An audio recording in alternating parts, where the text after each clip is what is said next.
Bueno, bárbaro. Bueno, les cuento, cuando me invitaron a dar la clase, me preguntaron, ¿me escuchan bien así? ¿No? Sí. Me invitaron a dar la clase, me preguntaron de qué tema iba a hablar, y la verdad que elegí la cuestión de acciones de filiación, porque me pareció que era un tema, esto lo veo por la práctica en el juzgado, que generaba algunas dificultades para los colegas, ¿no? Nosotros sabemos que ustedes tienen un ámbito de trabajo mucho más amplio que nuestra jurisdicción es más acotada, lo que nos permite estar especializadas en algunos temas, y por eso quería compartir con ustedes las cosas que me parece que son como que generan más dificultad para evitar tener que, cuando presentan algún pedido de alguna reclamación de la filiación o alguna impugnación de filiación, se generen dificultades entre ustedes y los juzgados. Por eso es que les dije, podemos seguir entonces, ya se soluciona el problema técnico. Este es un poquito los ejes temáticos en función de los cuales nosotros vamos a charlar, y vamos a hablar de una cuestión muy general, como que ustedes saben que la filiación puede tener lugar por naturaleza, por técnicas de producción humana asistida y por adopción, y todos tienen los mismos efectos, ¿no? Esto es algo como para poder empezar a charlar un poquitito. Tenemos acá, este PowerPoint está acá en el colegio, así que está a disposición de todos ustedes. Esto es un poquito para tener una introducción y ver, bueno, cuál es la fuente de la filiación. ¿Cuáles son las fuentes de la filiación por naturaleza? Ustedes saben que se determina en el caso de la maternidad, en el momento del parto, mediante la constatación de parto y el certificado médico. Lo mismo sea filiación materna matrimonial que extramatrimonial, la forma de determinación es la misma. Y hoy no vamos a hablar de técnicas de reproducción humanamente asistida, simplemente esta queda acá con el consentimiento informado y todo lo demás que nosotros sabemos que es necesario. No voy a tocar este tema porque lo que nosotros tenemos como más habitual en la práctica diaria son las cuestiones derivadas de la filiación por naturaleza. Por eso es que esto, que es un tema más complejo, lo vamos a dejar en el caso de que en algún momento nos volvamos a encontrar.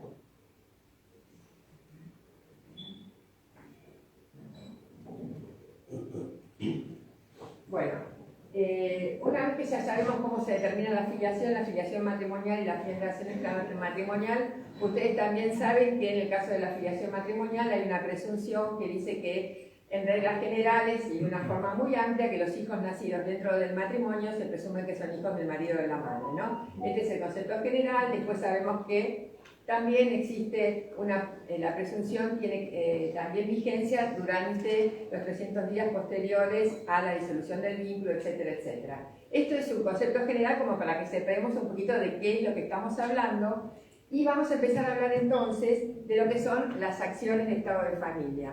Y primero lo que tenemos que saber que el estado de familia, como dice acá, es la posición que una persona ocupa en el marco de sus relaciones familiares. Y este lugar que la persona ocupa en el marco de estas relaciones familiares nos va a generar deberes y derechos, ¿no es cierto? Y además este estado de familia es recíproco. Este estado de familia que para los civilistas es un atributo de la personalidad, como yo les pongo acá desde el punto de vista convencional y constitucional, integra el de lo que es el derecho a la identidad, ¿no? Desde su faz activa, hace a todo lo que tiene que ver con el ser, con la identidad propia de la persona. Y los caracteres son la estabilidad y permanencia. ¿Por qué? Porque el estado de familia no puede ser modificado por voluntad de las partes. O sea, esta permanencia y estabilidad quiere decir que el estado de familia puede ser modificado frente a algún hecho que ocurra, como puede ser la muerte del cónyuge, entonces yo cambio el estado de familia y paso a ser viudo, o puede ocurrir que se modifique el estado de familia a partir de una resolución judicial por alguna acción que se haya iniciado, por ejemplo, una impugnación del reconocimiento. Entonces, yo estoy impugnando un reconocimiento y dejo de ser hijo de esa persona, ¿no es cierto? Porque hay una sentencia que dice que no soy más hijo de fulanito. Pero recién a partir de ahí es que el estado de familia puede modificarse.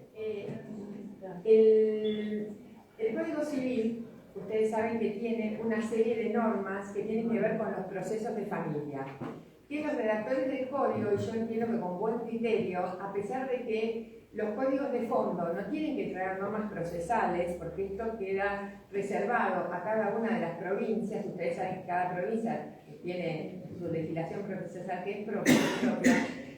Los redactores del código, en materia de familia específicamente, han dedicado una parte, el último título de la parte que se ocupa de familia, a normas que tienen que ver con el derecho procesal de familia específicamente.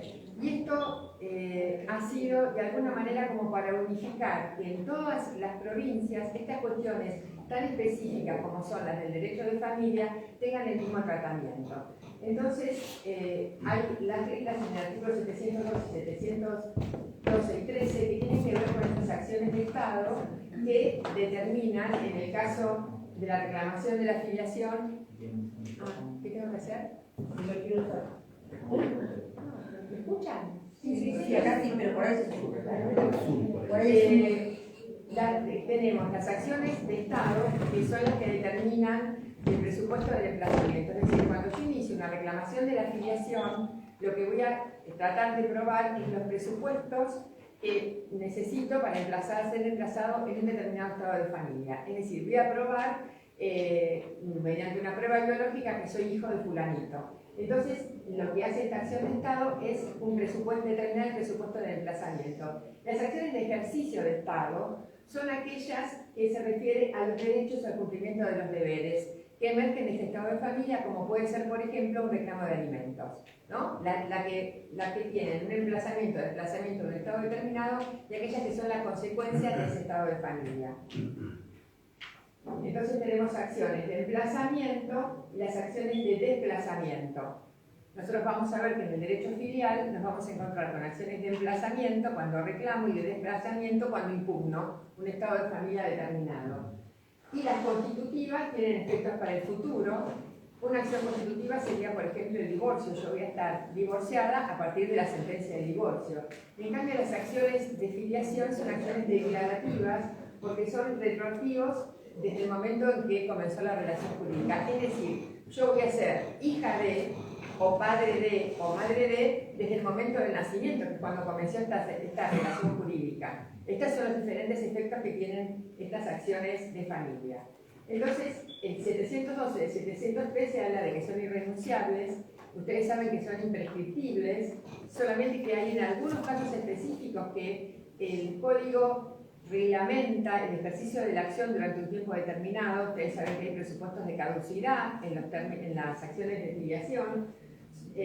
Son inherentes a las personas e inalienables, es decir, tienen que ver con el que yo no puedo comerciar ni un tercero podría ejercer una acción de familia en nombre mío. Un acreedor no podría reclamar la filiación post-mortem de una persona millonaria diciendo que yo soy el hijo porque esta acción es inherente a mí, y si yo no la inicio nadie podría iniciarla en nombre mío, o sea que un tercero no podría subrogarse en la posibilidad que tengo yo de ejercer esta acción de familia, en el caso de la filiación, ¿no es cierto?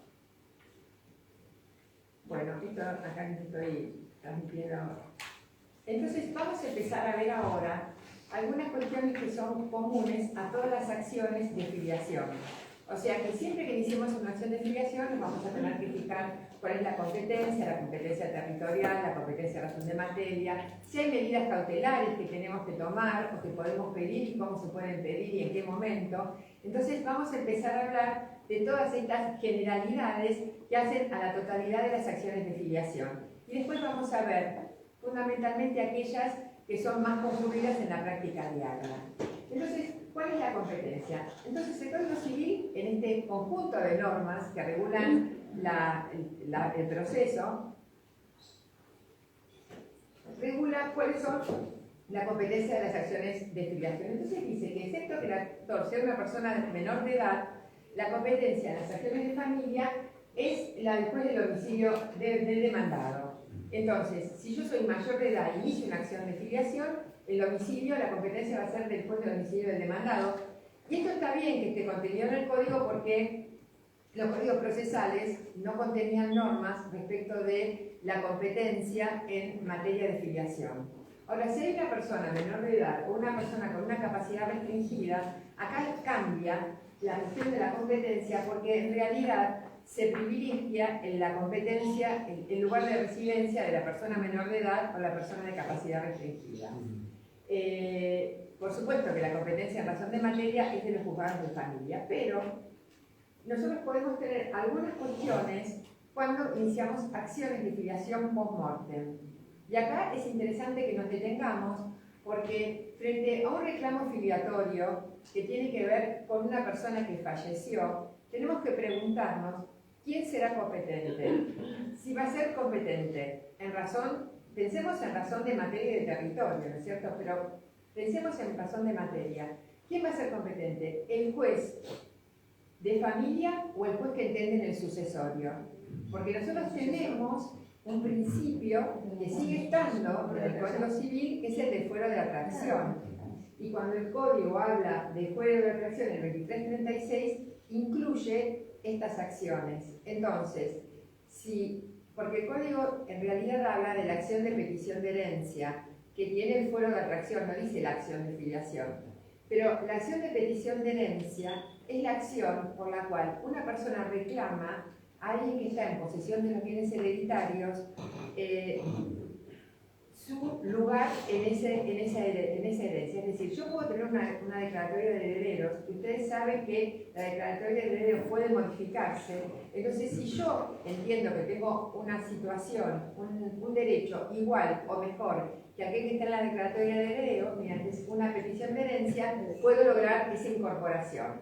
Entonces, el tema es que si yo inicio un juicio de filiación, porque estoy pretendiendo que se me incluya como heredero en ese sucesorio, y entonces el juez que va a entender la petición de herencia es el juez del sucesorio. Entonces la competencia sería la del juez del sucesorio, que es el que va a entender sobre la filiación y sobre la petición de herencia que eventualmente emerja de esa filiación. Sí. ¿Van a ser paralelas? ¿Van a correr? ¿O primero Es, va a resolver la digamos, filiación y después la sucesión? ¿Cómo? ¿Qué va a ser primero, la filiación o va a correr paralelo junto con la sucesión? En realidad suele pasar dos situaciones diferentes, porque a nosotros nos pasa que muchas veces inician reclamos filiatorios post-mortem. Nosotros lo primero que hacemos es decirle, ¿se inició la sucesión? Y si no, mandamos oficio de registro de juicios universales, porque si yo tengo una sucesión iniciada, digo, no soy competente, vaya al sucesorio. Lo que pasa es que también es más práctico tramitarlo en el sucesorio. ¿Por qué? Porque yo tengo la posibilidad de individualizar a los demandados. Porque si no, ¿cómo sé quiénes son los herederos?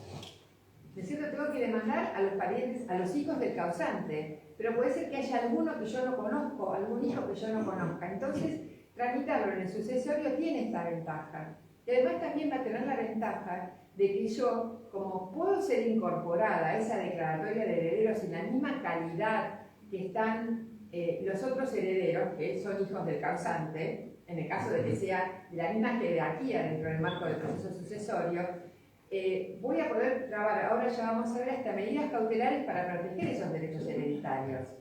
Y como el juez que en definitiva va a decidir sobre todo esto es el juez del sucesorio, es importante que éste pueda ser el que entienda en todo lo que tiene que ver con esta herencia. No sé si queda claro. Entonces vamos a ver. El tema que se presenta es cuando se debate la afiliación de niños, adolescentes o personas con capacidad restringida y qué es lo que pasa con el fuero de atracción, si este fuero de atracción merece una excepción. Porque nosotros habíamos visto que el principio general es que se tramita cuando son personas mayores las que están litigando en el domicilio del demandado. Entonces, acá vamos a tramitar en el domicilio en el lugar donde se esté tramitando el sucesorio. ¿Qué pasa cuando los que van a iniciar el reclamo post-mortem son niños, niñas y adolescentes? ¿Funciona el fuero de atracción o no funciona? Porque tenemos el otro principio que decía de que en este caso se tramita en el lugar donde viven los niños, niñas y adolescentes. En realidad sería fenómeno que los niños vivan en el mismo lugar donde se está tramitando el sucesorio. Entonces ahí tendríamos que pensar si por razón de materia tendríamos que hacer alguna diferencia. En cuanto a la competencia del sucesorio, hay opiniones que no son coincidentes. FAMA dice que en realidad debe privilegiarse el domicilio de los niños, niñas y adolescentes, porque por una cuestión de la tutela judicial efectiva, para tener mayor proximidad con el juez y por todas estas cuestiones que hacen a la dinámica propia de los procesos de familia. En cambio, Herrera y Lan sostienen que el 581 se aplica, que es el de la competencia, se aplica solamente si el demandado está vivo, ya que en el caso contrario rigen las reglas del fuero de atracción. O sea que, de acuerdo a lo que me parece que es interesante, que siempre conozcamos las dos posturas, porque ustedes como letrados van a tener que defender la que a su cliente le resulte más adecuada. Entonces uno siempre tiene que saber de dónde tomar, de qué parte de la biblioteca tomar, para ver cómo voy a sostener la posición que sea más adecuada para el cliente de ustedes, ¿no? La Cámara Nacional Civil, la Sala B, puso de resalto que ante la contradicción que pudiera interpretarse de la lectura del 2336 y del 581, resulta razonable la aplicación inmediata de las reglas sobre los principios que rigen el derecho de familia, siendo el centro de vida del niño, niña o adolescente el elemento determinante para la competencia. Pues ello responde a los principios de interés superior, tutela judicial efectiva, especialidad e inmediatez, que aquí se analizan como garantía fundamental de acción judicial para los niños, y que para el criterio de este fallo de la Sala B tendría que ser el juez de familia. Esto es, tenemos otra jurisprudencia, ¿no? En este caso, una persona, yo acá les cito de dónde es la jurisprudencia, pero igual como tienen a su disposición el PowerPoint, una persona inicia una acción de afiliación contra los herederos del presunto padre y también se suscita un tema de competencia. Entonces, lo que la Cámara dice que es el fuero de atracción debe mantenerse en el marco de la acción de la reclamación de la afiliación post-mortem, en tanto con fundamento a la seguridad jurídica y en aras del control unificado, resulta conveniente que sea el único juez que, atendiendo al resultado de las pruebas que se produzcan, sea que resuelva acerca del reconocimiento pretendido, así como la liquidación del activo relicto, la división de bienes, el pago de las deudas, o la eventual alteración de los porcentuales de adjudicación. Que esto es un poco lo que yo les decía recién, que tiene que ver con la cuestión de la división de herencia, y al ser el único juez el que entiende todas las cuestiones, inclusive para aquel que está demandando la reclamación de la afiliación, tiene su derecho más protegido, porque el juez sabe que hay alguien que tiene un derecho dudoso hasta que se resuelve el tema de la afiliación. Entonces, parece desde un punto de vista práctico y para garantizar los derechos de aquel que está reclamando, que el trámite se realice dentro del proceso sucesorio. No sé qué les parece a ustedes, ¿no? Me pueden preguntar y parar cuando ustedes quieran, ¿eh? Doctora, Sí. Si el otro heredero no activa la sucesión y el que la tiene que activar es este presunto heredero, ¿no? El padre fallecido. Ahí la competencia, porque primero me imagino que hay que hacer la el competencia del sucesorio es la del último domicilio del causante.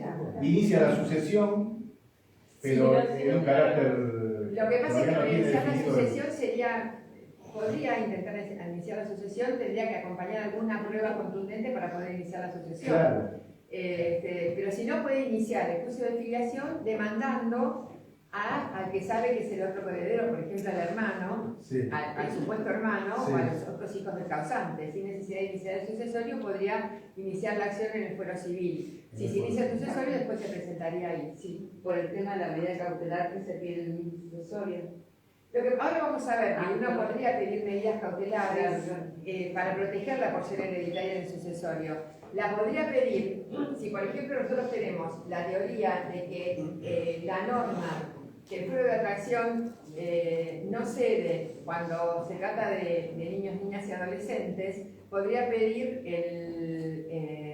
la medida cautelar dentro del sucesorio, y si se está tramitando en paralelo en el fuero de familia, también podría pedir la medida cautelar acompañando la demostración de que está en trámite el juicio. O sea, también podría hacerlo. Bueno, acá tenemos otro fallo que en este caso es así: el juez de familia se declara incompetente para entender una acción relativa a una afiliación debido a que estaba iniciado el proceso sucesorio. Pero en este caso había intervenido, esto es de una provincia bueno, no me acuerdo de qué lugar es, pero el tema es así. Se presentan, el juez de familia se declara incompetente, pero el sucesorio se había iniciado en un juzgado de paz. Esto no fue en la provincia de Buenos Aires, se inició en un juzgado de paz que tenía competencia para el sucesorio. Entonces, cuando llega a la Cámara, porque el juez de familia se declara incompetente y declina competencia, la Cámara dice: no va a entender ni el juez de familia, no va a entender ni el juez de familia, ni va a entender el juez de paz, tiene que ir a la justicia civil ordinaria, porque se presentaba un proceso contradictorio, digamos, que tenía, lo que dice es, el proceso filiatorio tiene que tramitarse junto con el sucesorio, pero el juez de paz no tiene la competencia para tramitar ambas cosas juntas. Entonces dice, no lo tramita ni en el paz ni en el de familia, se va a la justicia civil. ¿No? Lo busqué este fallo, me pareció interesante por eso.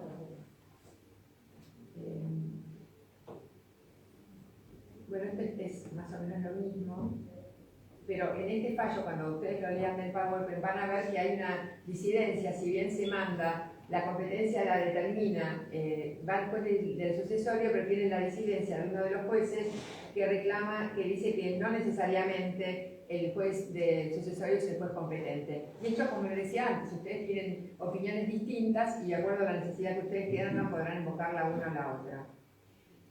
Después tenemos la acción de daños. Ustedes saben que, como estamos hablando de materia de competencia, ustedes saben que la ley, el Código Nuevo, habilita al reclamo de daños y perjuicios derivado de la falta de reconocimiento. Entonces acá tenemos que pensar quién es el juez competente para determinar la existencia de este reclamo por daños y perjuicios que tiene que ver estrictamente con la demanda de filiación. Si me escuchan, ustedes nos cuenten a mis colegas jueces de familia que yo digo esto porque sé que hay muchos que están en contra, pero yo estoy de acuerdo con este fallo, porque si bien nosotros no seríamos competentes, porque así lo dice el Código Procesal de la provincia, para entender en cuestiones que tienen que ver con los reclamos de daños y perjuicios, como me parecía con el régimen del Código anterior en los reclamos de daños y perjuicios derivados del divorcio, en este caso yo entiendo que los daños y perjuicios derivados de la filiación, el juez de familia es el que tiene que entender, porque es el que tuvo contacto con las partes, el que supo qué es lo que pasó, el que supo por qué no hubo reconocimiento, si el reconocimiento no se produjo por negligencia por parte del padre, si el padre sabía que tenía un hijo, si no sabía que tenía un hijo. Hay un montón de cosas que nos van a servir para ver si hay factores determinantes de atribución de la responsabilidad civil. Tiene contacto aquel en el que se tramitó el juicio de reclamación de la filiación. Entonces me parece importante que sea el mismo juez el que entienda en esta cuestión. Lo que nosotros hemos visto, que muchas veces nos pasa, que hay algunos reclamos, algunos juicios de reclamo de la filiación extramatrimonial que inician en forma conjunta la reclamación de la filiación y el juicio de daños y perjuicios. Me parece que no es lo más conveniente. ¿Por qué? Porque el objeto probatorio, cuando yo inicio un juicio de reclamación de la filiación, es la existencia del vínculo biológico entre la persona que demanda y el demandado. ¿No es cierto? Yo lo que tengo que probar es eso. Cuando inicio un juicio de daños y perjuicios, tengo que probar otras cosas que posiblemente las tenga probadas en una parte del juicio de filiación, pero también tengo que probar y tratar de demostrar cuál sería el quantum del daño, porque va a tener que ver con la edad que resulte victorioso en el juicio. Hay un montón de cuestiones que tienen prueba distinta, porque si bien se presume la existencia del daño, habrá que ver ese daño, cómo puede ser cuantificado de diferentes cuestiones.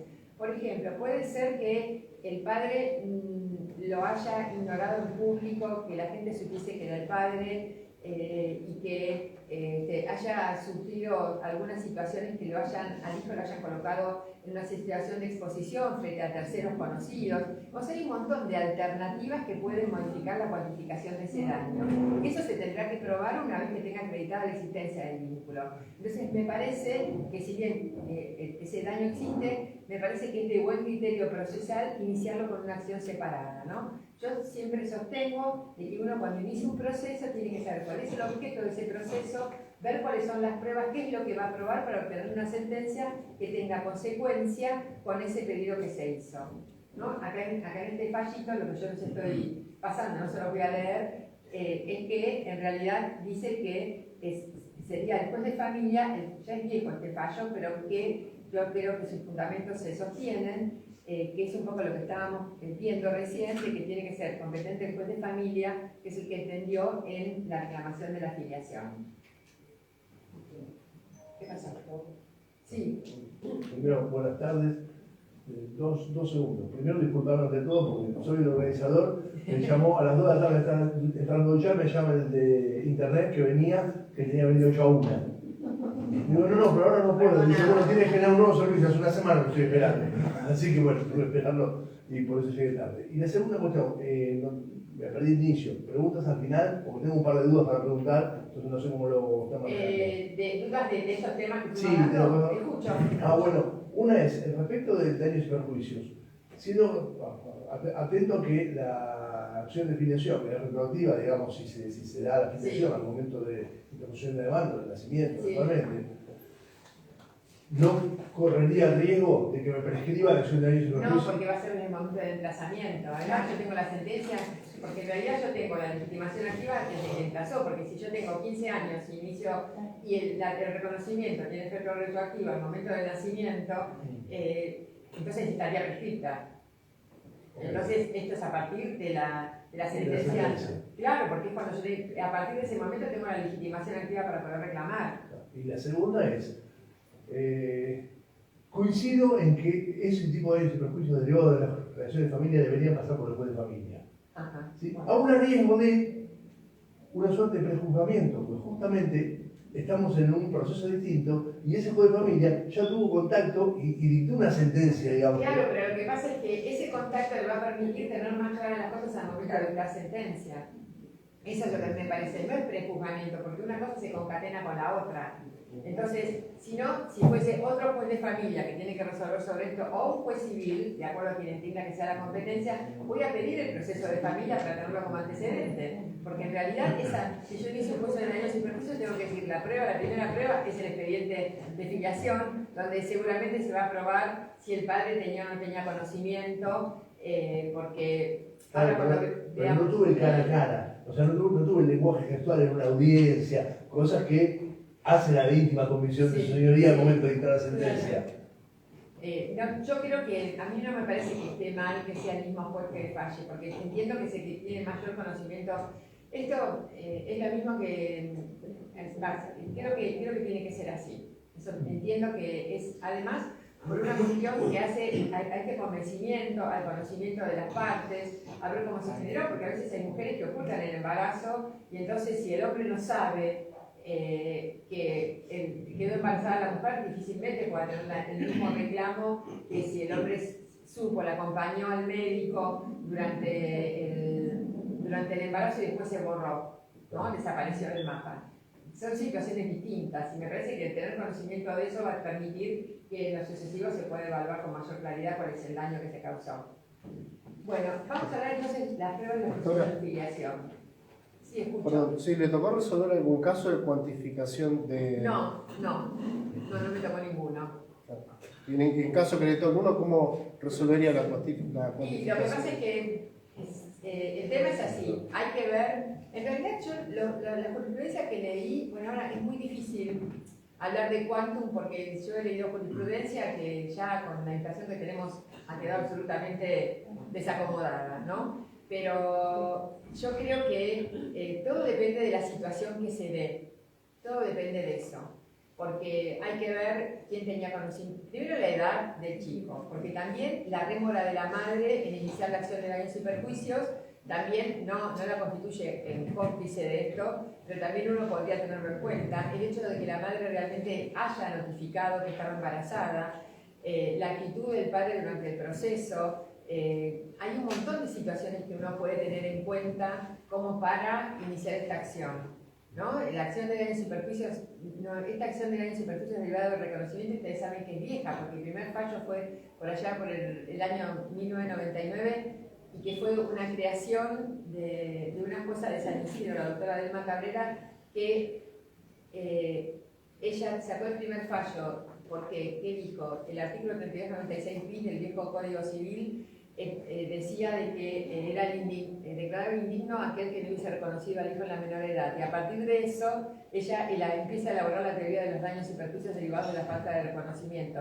El código ahora directamente no lo tenemos hoy como una creación jurisprudencial, sino como que el código lo habilita directamente. Entonces ya tenemos la puerta abierta para evaluar el daño, y habrá que ver la cantidad de situaciones que se generaron desde el embarazo de la madre al nacimiento posterior y las circunstancias que se dieron, el paso del tiempo. Hay un montón de cuestiones que uno tendría que valorar.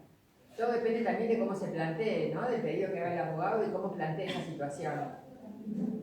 Bueno, seguimos en la prueba de los procesos de filiación. Ustedes saben, siempre como yo les decía, es muy importante que uno sepa cuál es el objeto probatorio. De hecho, nosotros, en el juzgado, cuando nosotros tomamos la audiencia preliminar, ustedes saben que esa bisagra del proceso donde nosotros hacemos una limpieza de la prueba procedente o no procedente, siempre definimos cuál es el objeto probatorio, que es lo que uno tiene que tener en la vista cuando inicia una demanda. Y el objeto probatorio es, por supuesto, la comprobación de la existencia o no del vínculo biológico entre actor y demandado, que puede acreditarse por una serie de hechos objetivos o por pruebas científicas, ¿no? El principio general que establece el código es el de amplitud probatoria. Entonces el código dice que se admite todo tipo de pruebas, inclusive las biológicas, que pueden ser requisitadas a pedido de parte o de oficio. Entonces, si la parte no pidió, porque me ha pasado en juicios de filiación en que las partes no solicitan la prueba biológica, entonces en este caso yo de oficio podría ordenar la prueba biológica, que siempre le damos vista al asesor, y si alguien omitió el pedido de la prueba biológica, obviamente el asesor también la pide, así que la prueba biológica está siempre presente en el proceso, ¿no? Se aplican los principios generales que hablábamos antes, que tiene el código, que tiene que ver con los testigos, la oficiosidad, que es esto que les decía recién, y todos los distintos elementos que puedan darse en la contingencia del proceso, incluidas las filiaciones post-mortem, ¿no? Entonces tenemos en la prueba documental, tenemos toda la prueba documental. Yo siempre les digo que no solo se queden con la prueba biológica, porque después vamos a ver un fallo interesante, una sentencia que es vieja, pero que me parece muy interesante, de Petigiani, porque había pasado, entonces, es vieja de cuando eran tribunales de familia, ¿no? Pasa que en un proceso de reclamación de la filiación se toma la audiencia preliminar y se habían acompañado pruebas testimoniales, etc., y la prueba de ADN.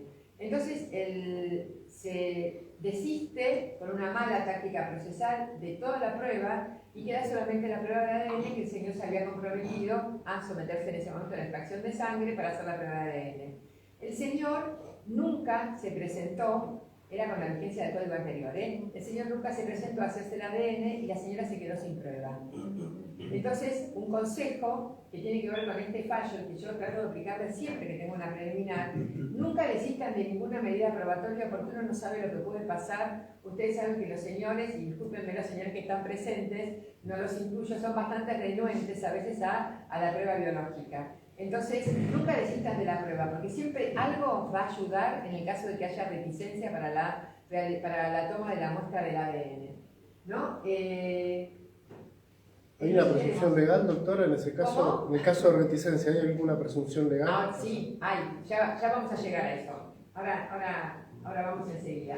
Esta, digamos, la prueba documental, tenemos las cartas, que si son cartas confidenciales, solamente se podrían presentar con la anuencia del remitente, y las pruebas, las cartas, bueno, acá tenemos un fallito respecto de las cartas misivas, que también podrían presentarse siempre y cuando estas pruebas no hayan sido obtenidas de una manera ilícita. En cuanto a los testigos, ustedes saben que el código procesal tiene algunas limitaciones en cuanto a los testigos, la prueba testimonial a cargo de parientes, pero el Código Civil, cuando se dedica a estas cuestiones que tienen que ver con el proceso de familia, amplía la prueba testimonial, y ustedes saben que los parientes también pueden ser llamados como testigos. Y bueno, en este tipo de acciones de filiación, los amigos o los parientes son los que pueden dar fe, por ejemplo, de la convivencia a la época de la concepción o de la existencia de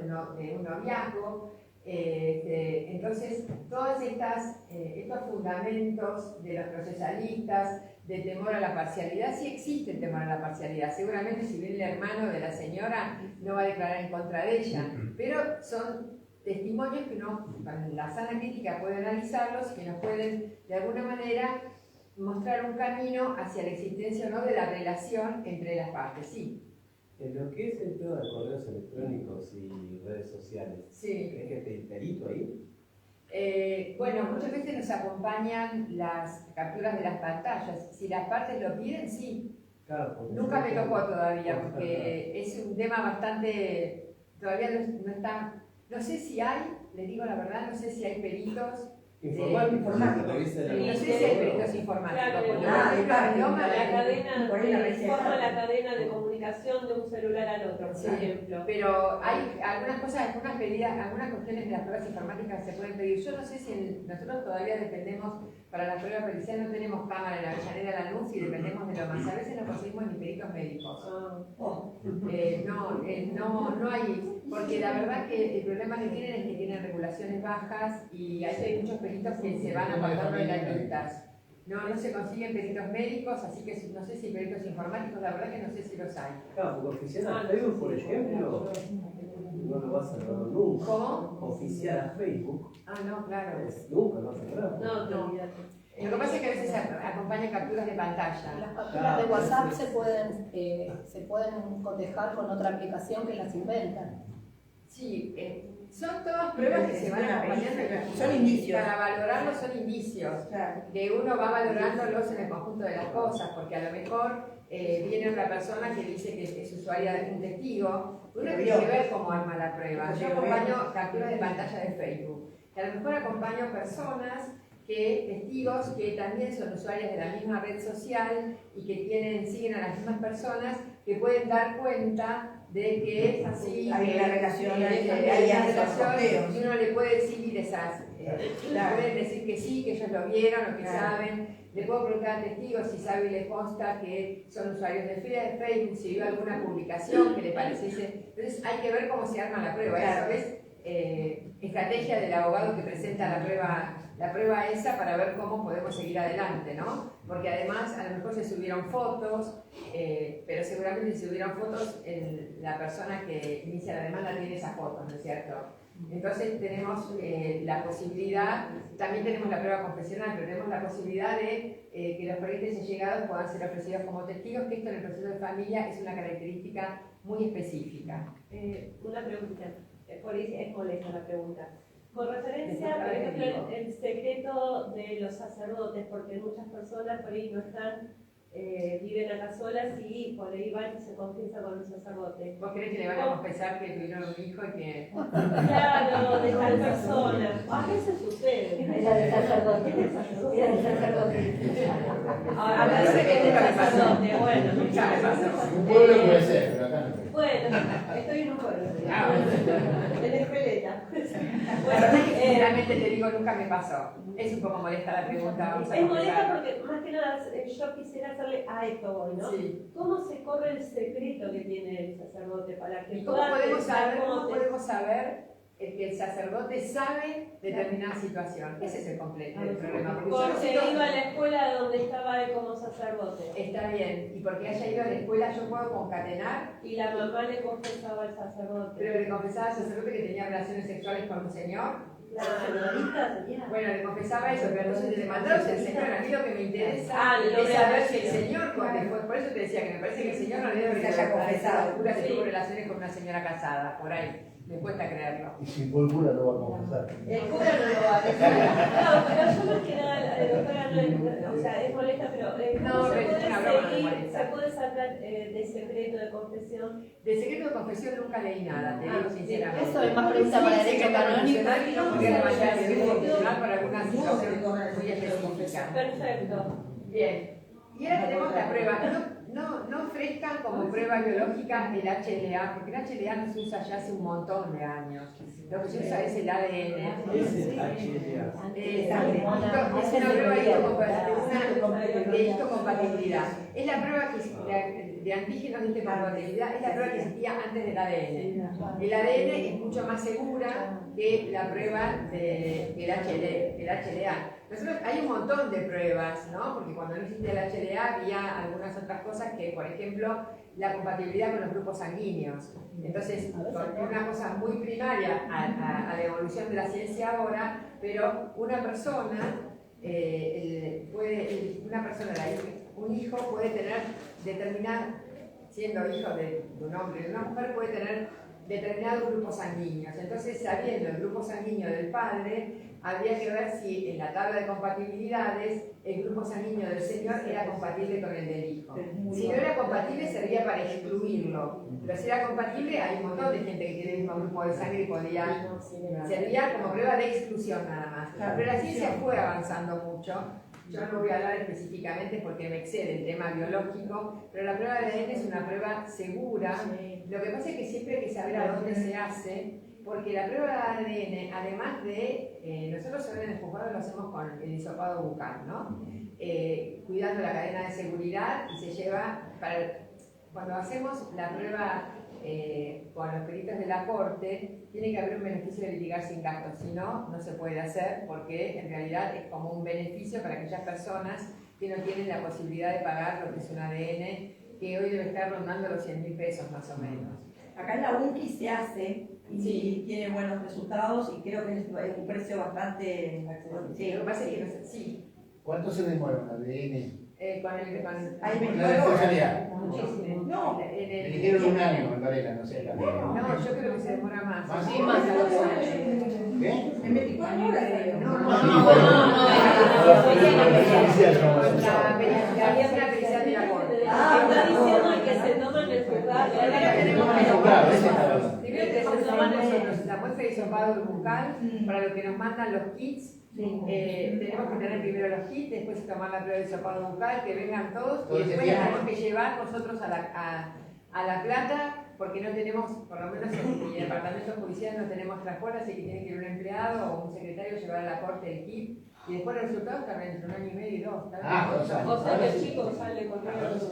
Tardan un montón. Lo que pasa es que durante la pandemia no hubo posibilidad de hacerlo, en ese momento lo hacían con extracción de sangre, no hubo posibilidad, la oficina pericial en ese sentido no trabajó, y la verdad que otras cosas. nosotros no podemos de ninguna manera recomendar un lugar. No, claro, no, por favor. Y si lo presentás vos, Sí, y Perelli lo hacemos privado y lo presente y lo Nosotros lo que hacemos es, si lo presentan privadamente, si por ejemplo inician un juicio de filiación y presentan un ADN que se realizó en una institución privada, lo que hacemos primero es darle traslado a la otra parte porque es prueba. La prueba siempre tiene que tener principio de contradicción, pueden oponer, pueden decir algo. Nadie impugna los ADN, pero el ADN puede ser impugnado por alguna razón que ustedes estimen, porque del ADN también tienen que tener en cuenta tablas poblacionales, hay un montón de cuestiones, porque las estadísticas se hacen en base también con, no es el mismo resultado del ADN, digamos, las tablas poblacionales no son las mismas en Argentina que en Bolivia, por ejemplo. Entonces hay un montón de cuestiones que si uno se especializase en esas cosas, podría tenerlas en cuenta al momento de impugnar el ADN. Por eso lo primero que se hace, nosotros que hacemos es mandar una copia de lo que se acompañó al juzgado, nosotros se cursa un oficio solicitando que nos digan si se corresponde con el original, es decir, tener certeza de que no fue una prueba inventada, sino que realmente proviene de ese lugar que dice que proviene. Fundación Favaloro le mandamos un oficio para que constate respecto de la autenticidad de ese ADN. Y además, cuando se tramita la prueba, se da traslado a la otra parte para que si quiere oponerse, podría oponerse como cualquier prueba pericial. Eso también es importante tenerlo en cuenta porque la bilateralidad, como principio procesal, hay que tenerlo en cuenta siempre. Sobre los familiares. Es un poco lo que es la prueba de ADN. Perdón, Sí. ¿no se puede hacer que la prueba sea conclusiva? Bueno, ahí vamos. El código no lo prevé como tal. Digamos, una de las cuestiones que nosotros tuvimos, que se vio cuando se sancionó el código, porque ustedes saben que ¿cuál es el resultado si no se hace la prueba de ADN? ¿No? Porque yo ordeno la prueba de ADN, tiene un valor probatorio muy importante. De hecho, hay algunos autores que dicen que en realidad como que el juicio filiatorio es un juicio pericial, porque en realidad el resultado de ADN va a ser el que va a determinar el resultado del proceso, ¿no? O sea que la prueba de ADN no es una prueba complementaria, es la reina del proceso de filiación, es importantísima. Entonces, ustedes fíjense lo que dice acá, que la jurisprudencia demuestra de que es la prueba más importante y que sería prácticamente imposible dar una sentencia sin el ADN, aunque a veces también sea. Me puse acá, porque una vez se pregunta cuál es el porcentaje, ¿no? Porque generalmente vienen con el 99,99. Entonces esto guárdenlo porque son los porcentajes que pueden aparecer. Y también es interesante porque ustedes saben que también el proceso se puede hacer con quienes son parientes. Entonces, este sería el porcentaje ideal. A partir del 99,73 ya es la filiación prácticamente probada. Entonces, siempre uno tiene dudas con los porcentajes, por eso les preparé esta filmina para que lo tengan. La prueba esta ya está derogada de la 23511, porque esa salió después de la 23264. Y lo puse porque por lo que me decían antes de la prueba compulsiva. En los días se discutió muchísimo si la prueba biológica tenía que ser una prueba compulsiva.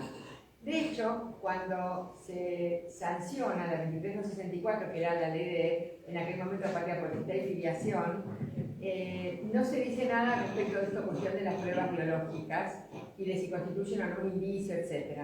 Más tarde se sanciona la 23511 y en que su artículo 4 habla de que la negativa a someterse a los exámenes y análisis necesarios constituirá un indicio contrario a la posición sustentada por el reglamento. En este momento, algunos autores importantes, como por ejemplo fue Vidal Campos, decía que era violatorio del derecho constitucional del artículo 18 de que nadie podía ser obligado a declarar contra sí mismo. Con el transcurso del tiempo, la doctrina fue entendiendo de que esto no era así porque en una ponderación de derechos entendió que la posibilidad de conocer el origen biológico de las personas superaba esto de la inviolabilidad del propio cuerpo, porque en realidad la prueba biológica en ese momento era con un pinchazo y sacando sangre, hoy solamente con el exudado bucal. Entonces, todas las distintas propuestas que se hacían para evitar la prueba biológica, la invasión al cuerpo, principios religiosos, fueron siendo dejados de lado por los fallos jurisprudenciales. Cuando se sanciona el Código Civil nuevo, se esperaba que la norma hablase de una presunción. Digamos que los indicios son fuente de presunciones. Entonces la presunción desde lo procesal tiene un peso más fuerte que el indicio. Entonces, yo entiendo, y así otros autores más importantes que yo obviamente, que no debió de ser indicio grave, sino que debió decir presunción. Porque el 1979 dice que para el renuente, no sé quién por allá me estaba preguntando, es un indicio grave. En realidad sigue siendo un indicio con un poco más de peso, y nosotros tenemos que aquel que se niega, uno presume que por algo se está negando. De todos modos, dictar una sentencia de filiación teniendo solamente la negativa es como fuerte, ¿no? De todos modos sabemos que si fuese una presunción, aquel que lo afecte a esta presunción podría encargarse de pedir la reversión de esta presunción, porque si es una presunción que admite prueba en contrario, podría hacer esta prueba en contrario.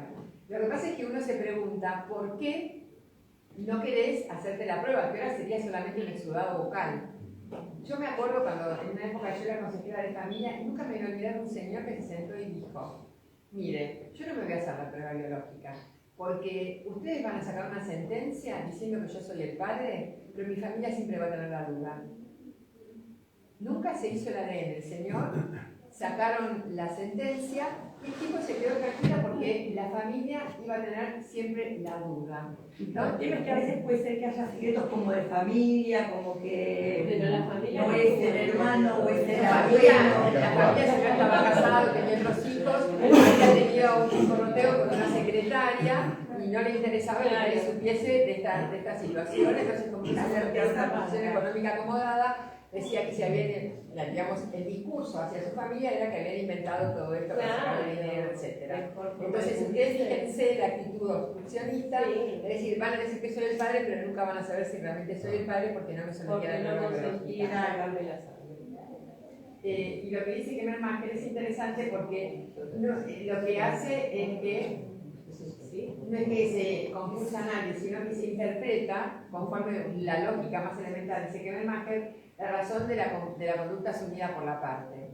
A veces, digamos, esto queda muy claro, este tema de la negativa, cuando nosotros estamos hablando de acciones de desplazamiento, de acciones de reclamación. O sea, yo le reclamo la filiación, se niega a sacarse sangre, entonces yo puedo inferir que es un hijo, ¿no? Que es el hijo de. ¿Qué es lo que pasa con las acciones de desplazamiento? Y acá uno a veces tiene alguna duda, porque yo lo estoy demandando para desplazarlo, porque digo que no es. Entonces, ¿la negativa tiene el mismo efecto? Y la doctrina entiende que la negativa tiene el mismo efecto.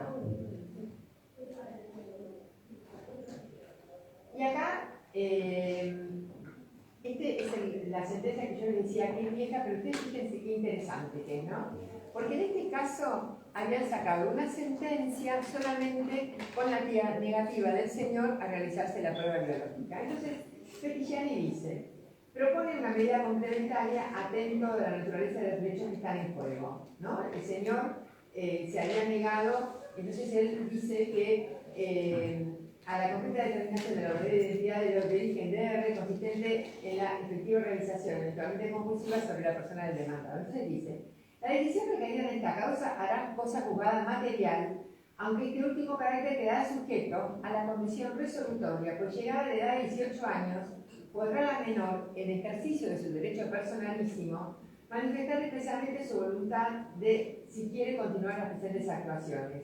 Y al efecto, simultáneamente requerir la realización efectiva de la prueba biológica sobre el material genético que se traiga al demandado, que deberá someterse a dicha prueba con el fin de determinar si la paternidad ficta conferida en este fallo se condicionó con la realidad biológica del vínculo así establecido.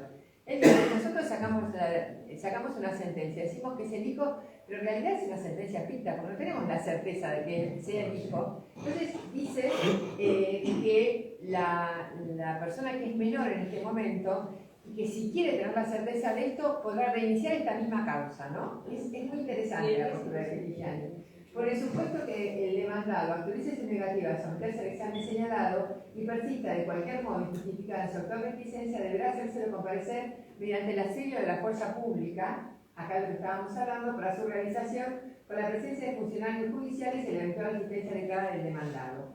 Si el resultado de la prueba es positivo, se conformará la paternidad del demandado, salvo que la paternidad ficta haya adquirido el carácter biológicamente comprobado por alguna otra circunstancia, ¿no? En caso contrario, operará el cumplimiento de la condición resolviéndose la paternidad atribuida con los efectos generados en consecuencia, debiendo atenderse a las especificidades propias del régimen familiar, y dice que la opción de que la menor es personalísima. Este fallo me parece que es, a pesar de que tiene sus años, me parece muy interesante porque de alguna manera deja abierta la puerta, porque les decía, sacar una sentencia solamente con la negativa es muy difícil. Y a veces pasa porque, digamos, hay por ahí en alguna circunstancia X no la vamos a calificar de ninguna manera, hay relaciones sexuales y en función de una relación sexual descuidada, una persona queda embarazada, una mujer queda embarazada por un chico que a lo mejor lo conocí una vez o tuvo, no sé, por acá ustedes me estaban comentando a alguien que tuvo una relación absolutamente ocasional. Yo me acuerdo que dando clases en la facultad, una vez un alumno me dice, bueno, doctora, pero si fue ocasional, sí, fue ocasional, pero el chico ocasionalmente nació, así que hay que hacerse cargo de eso. Claro, no, porque fue muy gracioso. Me dice, bueno, doctora, yo sí, ocasionalmente de esa relación ocasional nació un chico, y ese chico tiene un padre y una madre.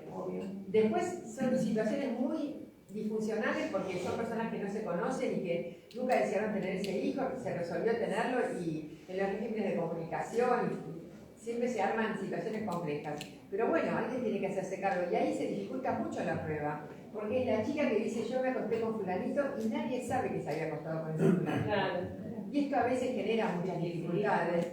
Y dictar la sentencia solo con que ella dice sí me acosté con él y él dice que no, y él no quiere hacer el ADN, es como fuerte. Por eso esto de Petillani es muy interesante, porque él deja una sombra de duda respecto a esa sentencia. Dice, fue una confección ficta nada más. Lo que no entiendo de ahí, de la figura de Petillani, es lo que dice con interrupción de los hombres menores, si se reactiva después de los 18 años. Bueno, ya lo sé, yo copié Claro, pero mayor de 18 ya porque a lo mejor deja la puerta abierta para que lo haga antes. Podría haberlo hecho antes también. Posiblemente creo que debe tener con eso. Tenemos la posibilidad de que el demandado sea menor de edad. Entonces, ¿qué pasa con la prueba, no? El Código Civil en el artículo 26 dice qué es lo que pasa con la prueba, con la capacidad que tienen los menores con relación a las cuestiones que tienen que ver sobre la salud. Entonces nosotros tenemos que los que son menores de 13 son incapaces para tomar decisiones en materia de salud.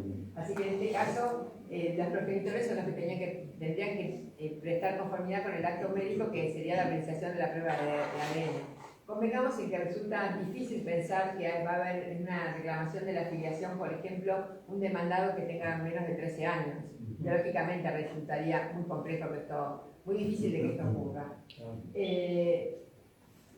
Los adolescentes entre 3 y 16 años tienen actitud para decidir por sí en forma autónoma los tratamientos que no resulten invasivos, que no comprometan la integridad física, como sería, por ejemplo, hacerse el hisopado bucal. Los tratamientos invasivos entre 3 y 16 años necesitan el consentimiento de los padres, ¿no?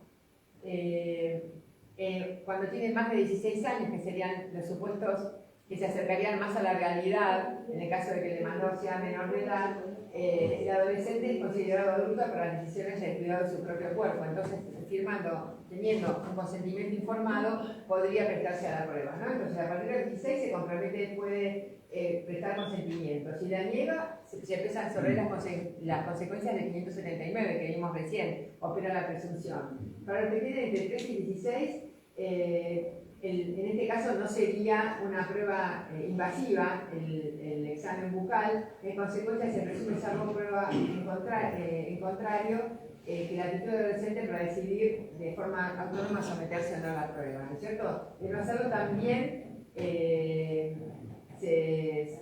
tendría que hacerse cargo de las consecuencias que generan esta negativa. Bueno, acá está lo que les decía de las acciones de desplazamiento. Bueno, acá tenemos el código, en este sentido no es muy claro, porque ustedes saben que dice que ante la imposibilidad de que la prueba genética se haga con relación al demandado, se puede hacer con relación a los parientes hasta el segundo grado. Entonces, podría ser que, por ejemplo, me ha pasado de una señora que viene a reclamar la filiación, tiene 2 hijos, 3 hijos, 2 hijos todos del mismo papá, es lo que nos cuenta la señora, ¿no? Entonces, le decimos a la señora, viene y reclama la filiación de Juancito, entonces Juancito no se presenta, le decimos a la señora si no le parece que hagamos la prueba con uno de los hijos, tenía dos hijos tenía la señora, tenía el hijo que le estaba reclamando la filiación y otro hijo que estaba reconocido por este señor, ¿no? Entonces le decimos a la señora y la señora primero dice bueno, y al rato viene a verme la abogada y me dice, doctora, no se lo quiera porque este es hijo de otro padre. Entonces no me servía, dice, no lo podemos decir acá, no sé si el señor que lo había reconocido sabía que no era hijo de él, lo que tenemos que tener claro, pasan estas cosas, ¿no? Sí. Tenemos que tener la certeza de que realmente el pariente, esos delitos. ¿Cómo? Esos delitos. Hay un montón. Y se hace cargo la pareja. ¿Cómo? Y se hace cargo la pareja. Claro, pero no sé, por eso no sabíamos si la pareja sabía o no sabía esto. Porque además si la pareja le hizo un reconocimiento complaciente, ustedes saben que esto también es un delito. Es un delito también, porque le está privando una parte importante del país bajo las reglas contributorias. Y además ese reconocimiento complaciente convengamos. Nosotros tenemos una historia pasada muy compleja en ese sentido, pero convengamos que muchas veces lo hacen de buena fe, ¿no? Porque le reconoce el hijo para incluirlo en la obra social, en lugar de hacer un trámite para hacer un aguardo de adopción. Tal cual. Exacto. Entonces el problema es incorporación de la paternidad, es el mismo caso. Claro, entonces el tema es cómo hacemos para citarlo a juicio, porque dice que yo puedo citar a los parientes, y en calidad de que los cito, porque no son parte del expediente. De hecho, los parientes no podrían ser parte del expediente. ¿Y qué pasa si se niegan? Habría que saber por qué se niegan. Entonces, el Código Procesal, tanto el de Nación como el de Provincia, en el artículo 90, el inciso primero, dice que se puede citar en calidad de parte el que acredite sumariamente, acreditándose que sumariamente la sentencia puede afectar un interés propio, que es una actuación procesal accesoria. Es decir, la persona no podría iniciar por sí el expediente, porque no podría ser parte de un expediente, por ejemplo, de reclamación de la filiación, porque no estaría legitimado activamente para hacerlo, pero seguramente puede ser que ese pariente vea afectados sus derechos por la resolución de este expediente. Supóngase, un caso muy sencillo. Se inicia una acción de reclamación de la filiación a un señor que tiene un hijo de 20 años y el día que el señor se muera, este hijo de 20 años sería el único heredero. Si lo llaman para que venga a someterse a la prueba biológica porque su padre no se quiere someter a la prueba biológica, el beneficio o el perjuicio que yo puedo tener es que ese también sea heredero de mi padre. O sea que hay un interés colateral que puede emanar de esta sentencia. Por eso ese tercero es citado como un tercero interesado, ¿no?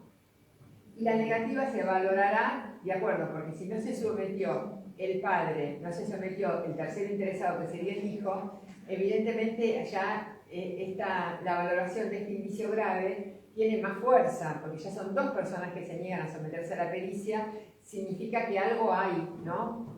Porque en realidad la prueba la tiene que producir aquel que está en mejores condiciones de probar, por aquello de las cargas probatorias dinámicas que también está consagrado en el Código Civil. Entonces me parece que esto también tiene que ser una de las cuestiones que uno tiene que tener en cuenta al valorar la negativa.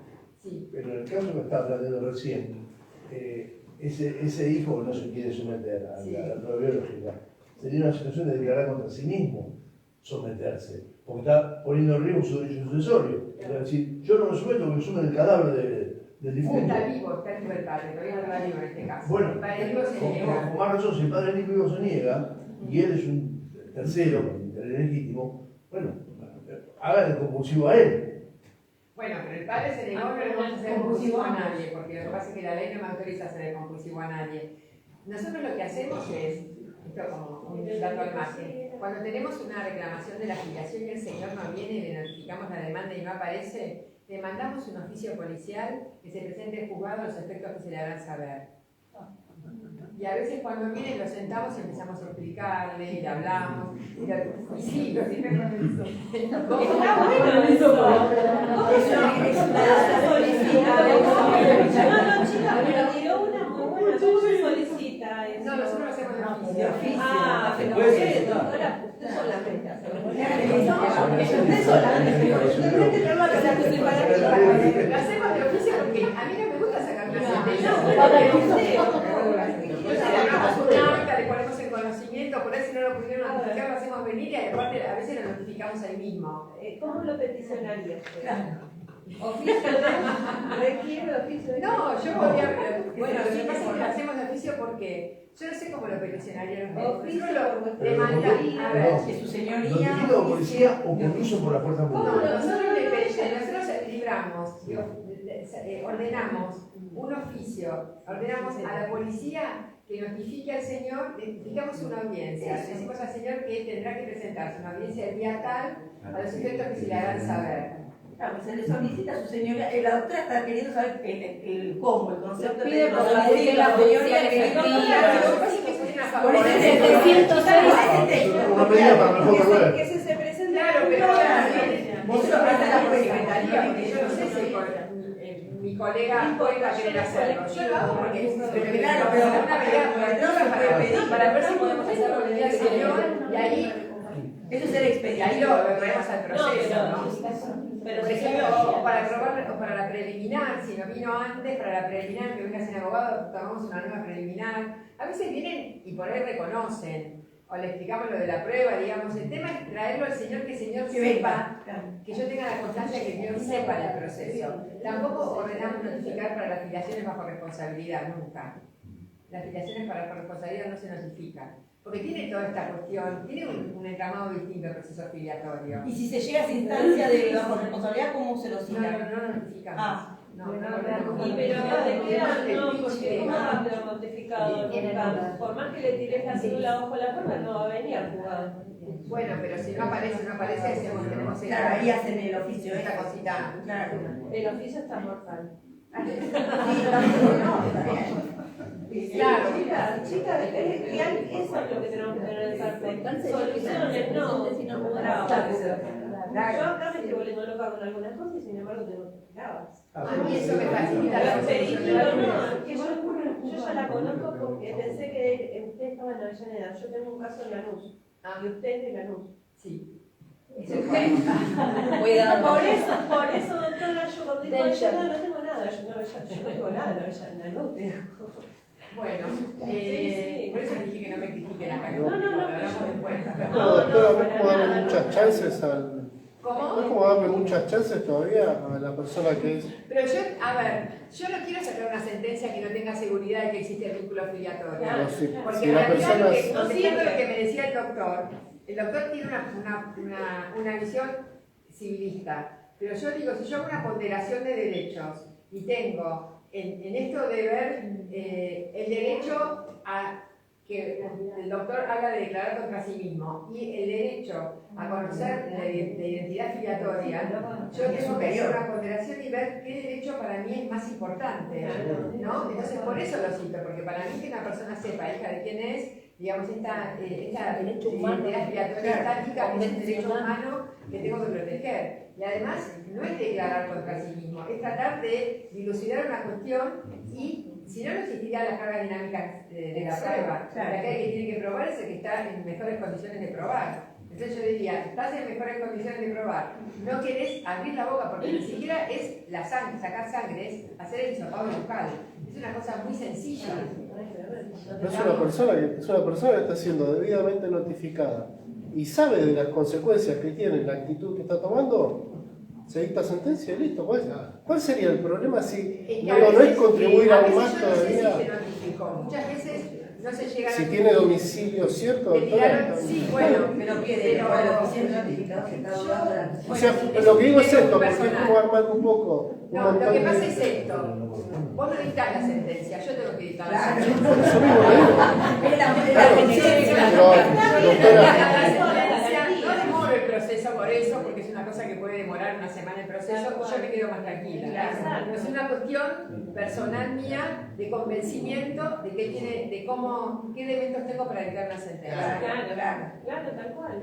Es un criterio muy personal, pero yo Vos dictá la sentencia que quieras. No, porque tengo una persona que se está resistiendo a reconocer una paternidad y le damos todavía más. Yo me digo más ¿Sabes qué pasa, Pedro, también? Es el riesgo de imponerle un padre que probablemente no es. Pero si está debidamente notificado. Por eso también buscar otra prueba que no es la ley.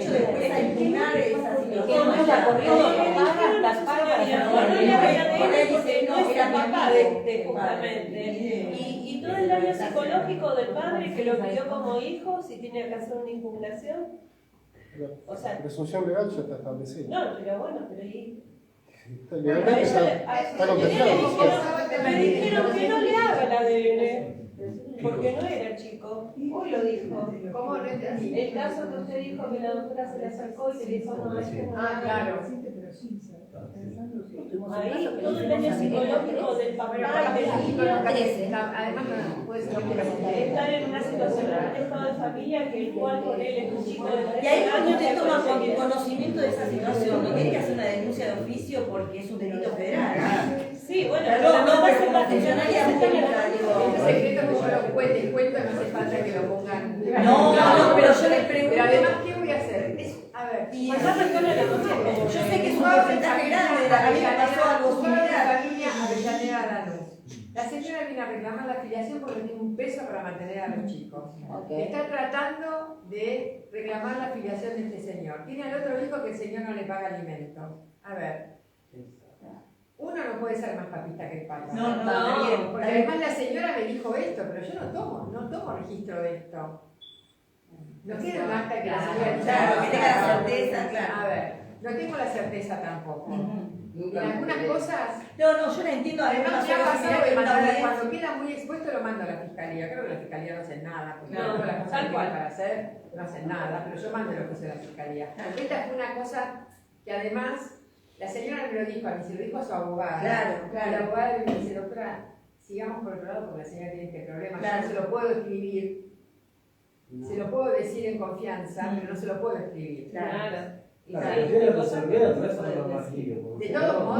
No, pero preguntaba por esta cuestión De de todos que cómo modos, se le procede. digo a ustedes como letrados, en un montón de demandas vienen las mamás y dicen sí, porque él me lo reconoció, pero en realidad y lo mandan al muere al que le reconoció a los chicos Sí, y sí. queda Pegado. pegado de una forma Tal cual, bastante porque complicada. lo Bueno, ¿qué es lo que pasa con la prueba genética post-mortem? Porque nosotros vimos que también se puede iniciar la afiliación post-mortem, ya vimos el tema de competencia. Entonces, en el caso de fallecimiento de presunto padre, la prueba puede realizarse sobre el material genético de dos progenitores naturales de este, que también lo tenemos que citar, como decíamos antes, como terceros interesados. Y ante la imposibilidad, hay que hacer la exhumación del cadáver. Con esto de la exhumación del cadáver es todo un tema, porque primero tenemos que tener la negativa de si existen los progenitores naturales de la persona que se demanda, porque si además se demanda una persona muy grande, los progenitores también se murieron.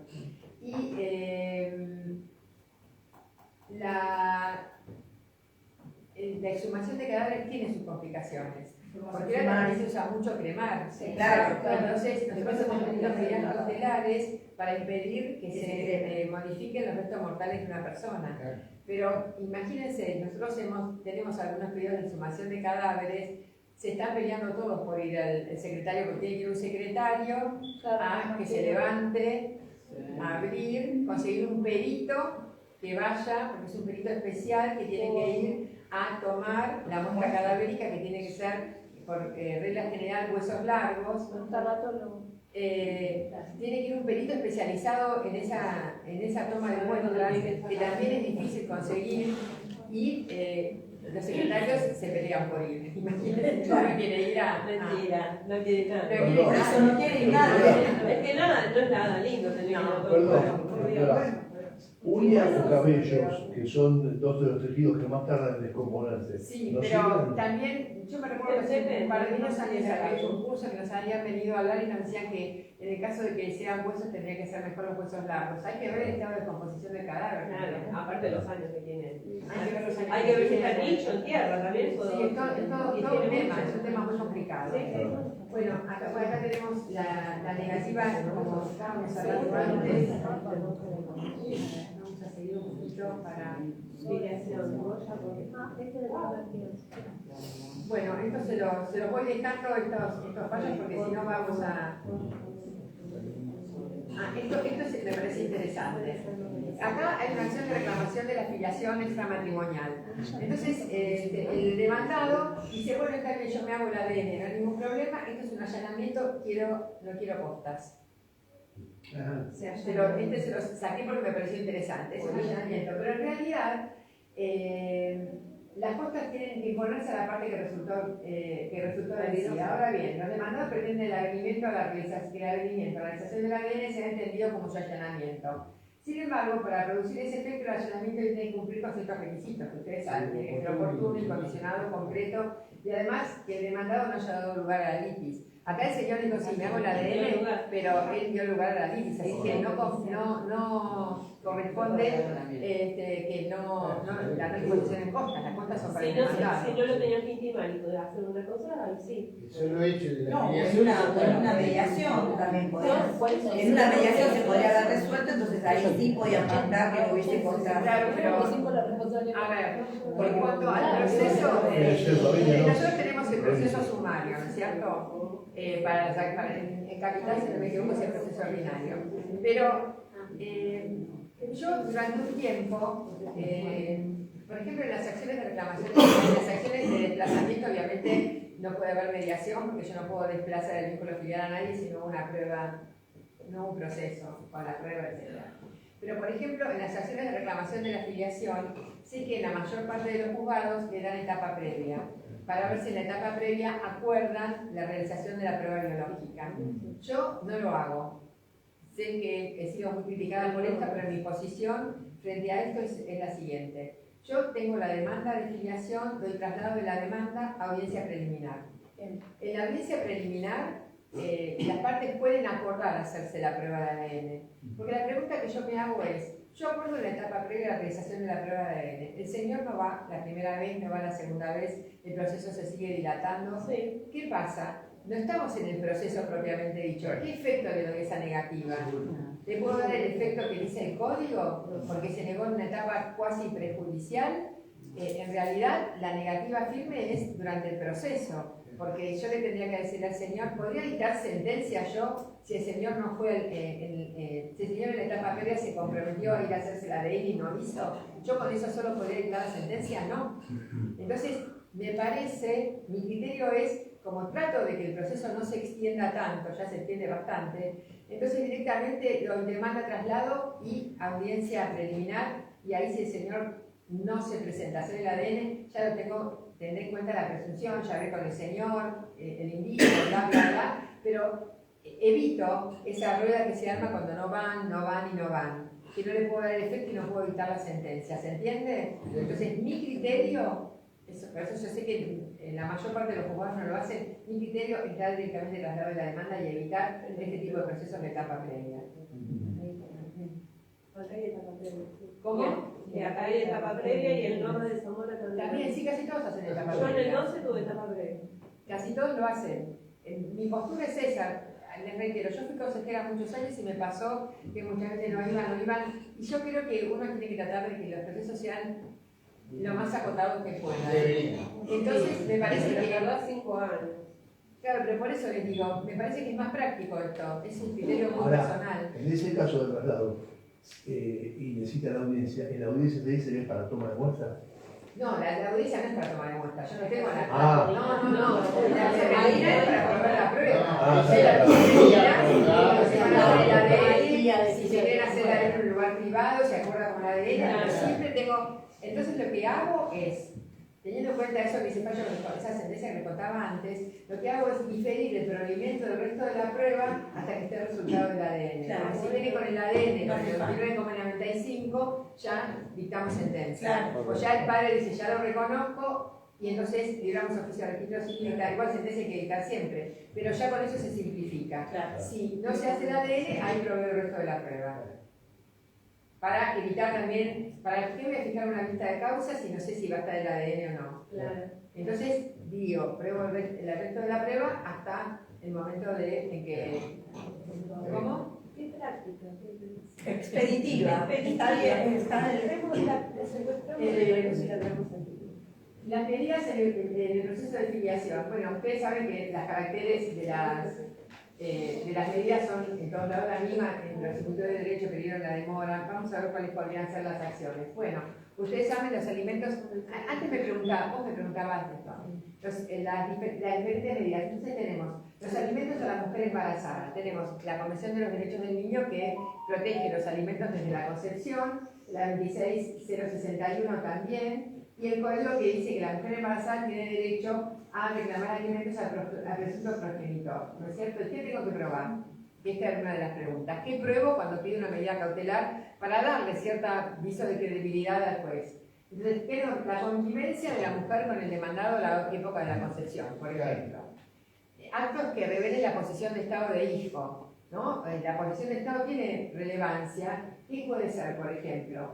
Que brindaron un día porque se enteraron que les había dado positivo el EVA-test, que un día la acompañó a la obstetra para hacerse la primera ecografía, entonces, y después desapareció y no le quiere pasar alimentos. Entonces, con eso me sirve como prueba para acreditar, de alguna manera, para lograr el convencimiento del juez de que realmente este hombre podría ser el padre, ¿no? Las pruebas genéticas en este tipo de momento del embarazo son más peligrosas, entonces es una prueba que logra un mediano convencimiento.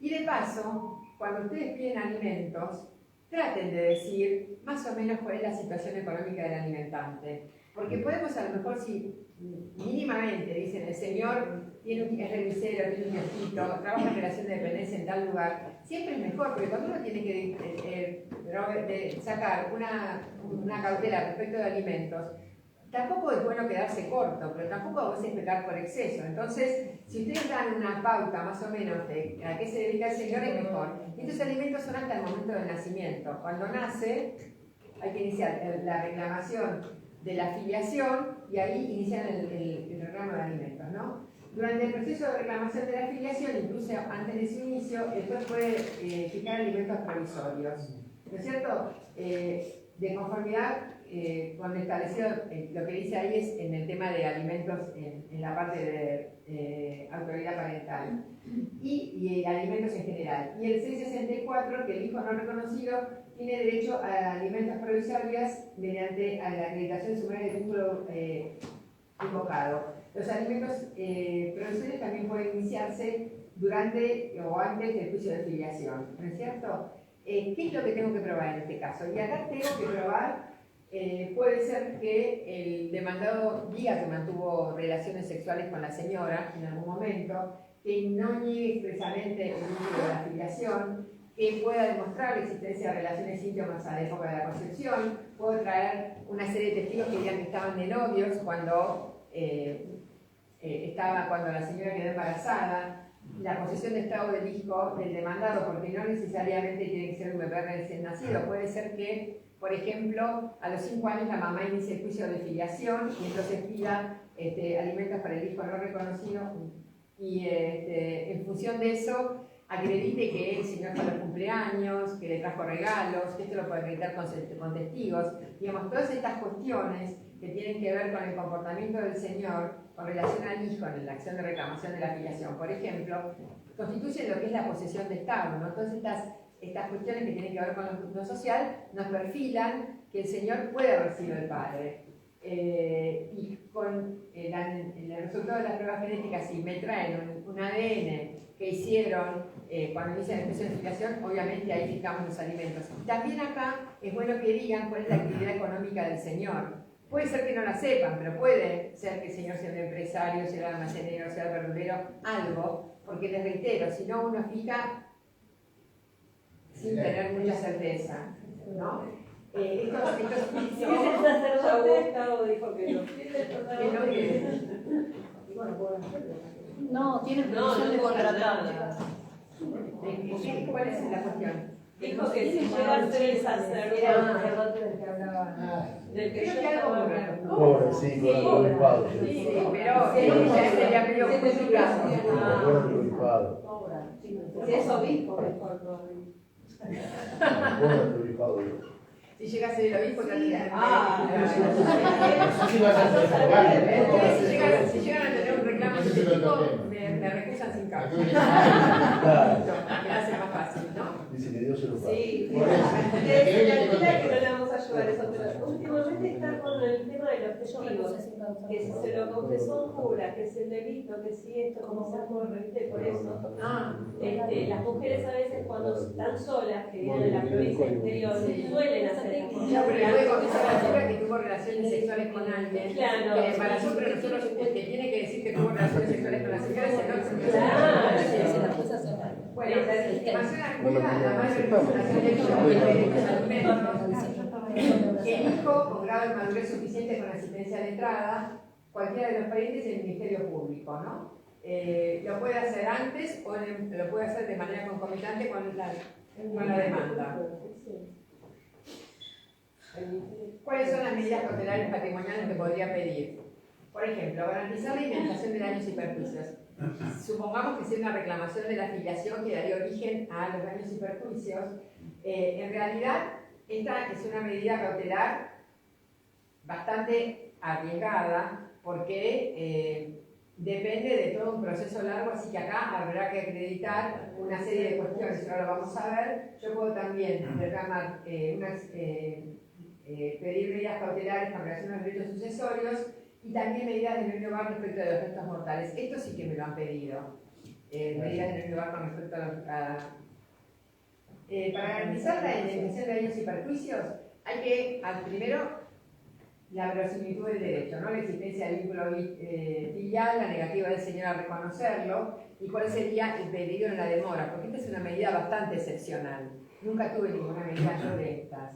Para garantizar los derechos sucesorios hay que evitar que el heredero aparente, que es el que entraría en la posesión de los bienes hereditarios, decimos aparente porque hay otros con igual derecho o mejor derecho que él,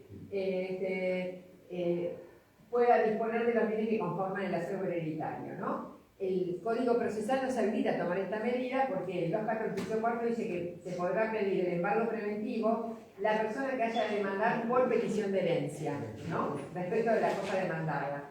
Es decir, el que va a demandar por petición, no dice el de que reclama la afiliación, pero el que va a demandar por petición de herencia es el que está tramitando la reclamación de la afiliación con relación al causante. ¿Queda claro? Entonces, tenemos habilitado en el 210 la posibilidad de pedir un embargo sobre una porción de los bienes hereditarios. ¿Cómo? De la medida de innovar con respecto, había dicho... A los restos mortales. Bien, esto se los dejo para que quede acá en el colegio, sí. Ahí respecto del 210, lo que es más complicado es sobre los bienes no registrables. Bueno, en realidad sobre los bienes del sucesorio. Yo voy a traer un fallo que usted dice que partiendo de la base de que la finalidad de una medida cautelar reside en asegurar el resultado del pleito, que en la especie consistiría en garantizar al peticionante que en el caso que fuera admitido como coheredero sus derechos no resulten ilusorios, no se presenta adecuado porque acá habían pedido una anotación de la LIS, por ser imperioso y urgente el dictado de una medida que asegure la eficacia de las resoluciones que eventualmente puedan requerir en el marco del proceso de filiación y petición de herencia. Entonces, atendiendo, dice el juez, al alto grado de conflictividad entre las partes y el tiempo que llevaría la tramitación de todo proceso, todo lo cual conduciría a la fuerte probabilidad de la fluctuación de los derechos hereditarios del niño. Entonces, ordenan el embargo preventivo del 50% de los bienes que están denunciados en el sucesorio. En realidad, generalmente los bienes más importantes son los bienes registrables, ya sean bienes muebles o bienes inmuebles. Si llega a ser una sucesión muy importante cuando se denuncian a lo mejor obras de arte muy valiosas o otras cuestiones que tengan mucho valor, también ahí habrá que sacar una medida de embargo respecto de eso y constituir un depositario al heredero que está en posesión de esos bienes. ¿No es cierto? Esto es importante porque es una forma de proteger los derechos de aquel que está reclamando la afiliación. Entonces el embargo sería en este caso del 50% de los derechos hereditarios, sería la medida cautelar que más protegería los derechos de la persona que está reclamando la afiliación.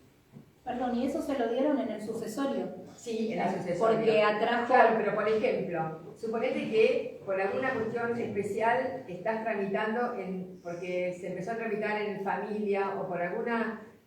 porque adoptaste ese criterio de que como era un menor de edad no tramitan el sucesorio, vos podés pedir en el sucesorio, teniendo una constancia de lo que se está tramitando en el fuero de familia, podrías pedir el embargo del 50% o de la porción que le pueda corresponder a la parte. Si son 2 hijos, el 50%, si serían 3, el 30%, digamos, la porción que le correspondería.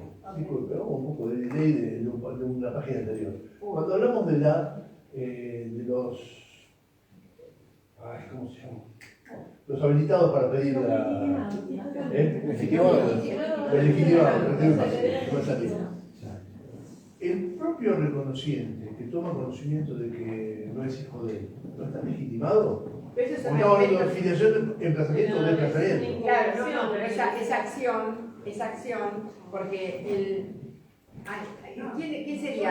La pregunta con Sería desplazamiento en este caso. Declaración de desplazamiento. Claro.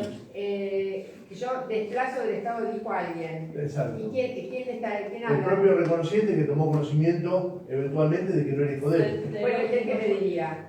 ¿Eh? ¿Él qué pediría? La impugnación de la Pediría. paternidad. No, si yo, a ¿Qué ver, pedirían? Sí. a ver, no entiendo Sí, cuál sería el caso. Y el reconocimiento está viciado. Claro, o sea que Claro. nosotros ahora vamos a ver la acción de impugnación de reconocimiento, Exacto. que la puede iniciar el tercero interesado, que sería el padre biológico, el hijo en cualquier tiempo, y también con relación al reconociente hay algunas dudas porque el acto jurídico de reconocimiento es irrevocable. Entonces, Pero estando viciada la voluntad.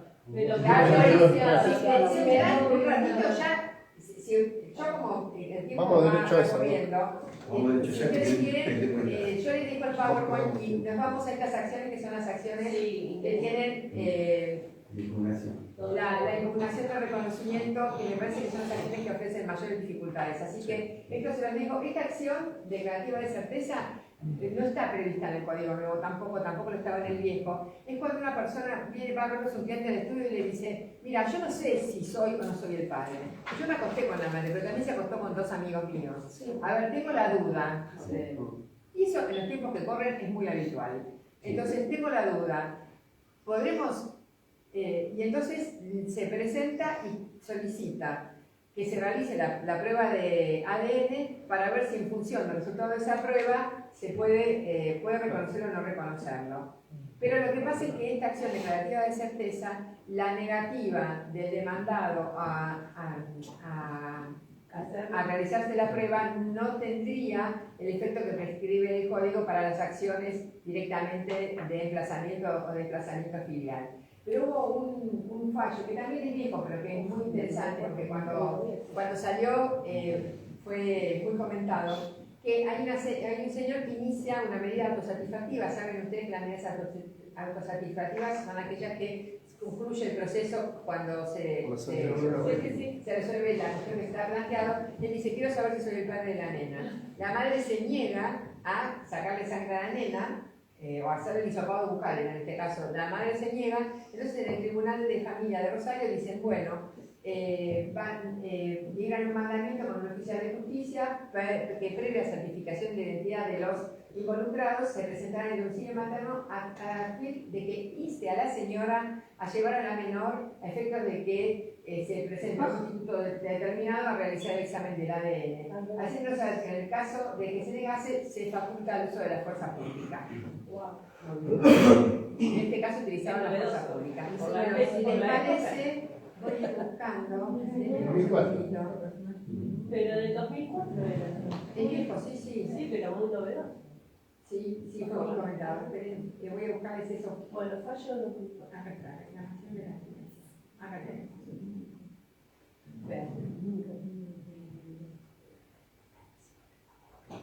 La acción de la reclamación de la reclamación de la afiliación puede ser, ustedes saben que podemos tener reclamación de la afiliación matrimonial y reclamación de la afiliación extramatrimonial. La reclamación de la afiliación, los presupuestos son una persona que no tiene establecido un vínculo filiatorio y que está reclamando la afiliación matrimonial a los padres matrimoniales de los cuales no tiene la afiliación acreditada. Entonces, la acción se dirige contra los progenitores. Como estamos hablando de filiación matrimonial, hay un litis consorcio pasivo necesario. ¿Por qué? Porque si yo digo que soy hija de una mujer casada, va a operar la presunción que dice que los hijos de una mujer casada tienen por padre al marido de la madre. Entonces, por eso requiero de un liticonsorcio pasivo necesario, tengo que demandar a los dos. Los que pueden iniciar la acción es el hijo o sus herederos. El hijo lo puede hacer en todo tiempo y para el hijo no caduca nunca. Entonces, ahí tienen ustedes el supuesto de caducidad en el caso de que la acción tenga que ser continuada por los herederos, o de un año en el caso de que los herederos puedan iniciar la acción que el hijo inició. En el caso de la afiliación extramatrimonial, legitimado activo sigue siendo el hijo, pero como la acción de reclamación de la filiación matrimonial generalmente se dirige, de la filiación extramatrimonial, generalmente se dirige al hombre que no reconoció al hijo, entonces en este caso el legitimado activo va a ser siempre el hijo, ¿no es cierto? Entonces yo inicio una reclamación de la filiación extramatrimonial. La cuestión se plantea, un segundito lo voy a buscar, la cuestión se plantea,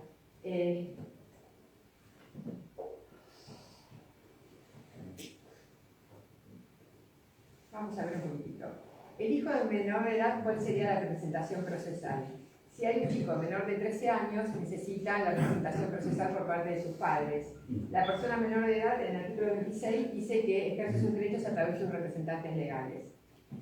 El 679 dice que el hijo menor de edad puede reclamar a sus progenitores por sus propios intereses sin previa autorización judicial, y el adolescente tampoco precisa autorización judicial para estar en juicio, o sea, a partir de los 13 años, inclusive si puede reconocer hijos, podría iniciar las acciones judiciales pertinentes.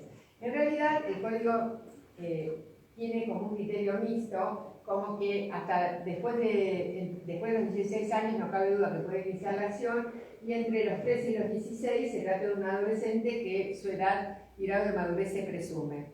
Yo les puse acá para que vean las distintas posiciones. En realidad yo coincido con lo que dice Fama. Dice que la edad de 13 años no constituiría un límite mínimo para actuar en el proceso judicial, porque estamos hablando de principios de autonomía progresiva. Entonces los hijos podrían constituirse en actores y después se evaluará la capacidad que tiene el chico en ese momento, ¿no es cierto? Queda la capacidad procesal es un reflejo de la capacidad de ejercicio conforme a lo normado por el código, y después deberá evaluar, dice Fama, el grado de madurez del niño, que siempre deberá actuar con patrocinio letrado. O sea, si el chico de 13 años exhibe un grado de madurez suficiente como para poder mostrarse como actor, él podría iniciar ya una acción siempre con patrocinio letrado de reclamación de la filiación, ya sea matrimonial como extramatrimonial, ¿no? El chico tendrá siempre una asistencia letrada. Y ustedes saben que el abogado del niño lo que hace es, de alguna manera, cumplir los deseos del niño desde el punto de vista procesal. O sea que es el que el chico le explica qué es lo que quiere, y el abogado del niño trata de que, con su asesoramiento jurídico, seguir las instrucciones del niño. El tutor ad litem lo que hace es tener un asesoramiento jurídico ya en función de, en el caso de los juicios de filiación, en función de lo que la ley dice respecto de ese emplazamiento filiatorio, ¿no? Entonces nosotros muchas veces, cuando hay intereses contrapuestos, designamos, las asesores de incapaces nos dicen que designemos un tutor ad litem.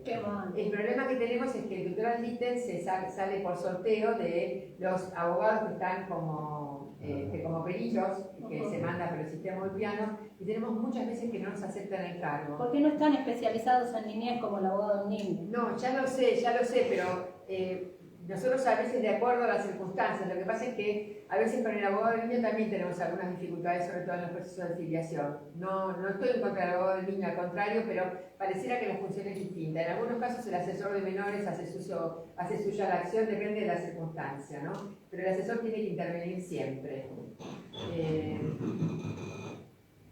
Vamos a ver acá. En el caso de la reclamación de la filiación matrimonial también, y acá me interesaba hablarles del valor de la posesión de Estado, ¿no? Porque ustedes saben que la posesión de Estado, debidamente acreditada, dice el código, tiene la misma eficacia que el reconocimiento. Pero en realidad, si una persona tiene posesión de Estado, igual voy a necesitar iniciar un juicio filiatorio para poder emplazarla en el Estado que se está reclamando. Lo que pasa es que voy a tener como prueba ese nomen tractus y famus, como decían los romanos, esa ubicación de la persona en determinada círculo familiar, que me va a servir como para acreditar también la existencia de ese vínculo.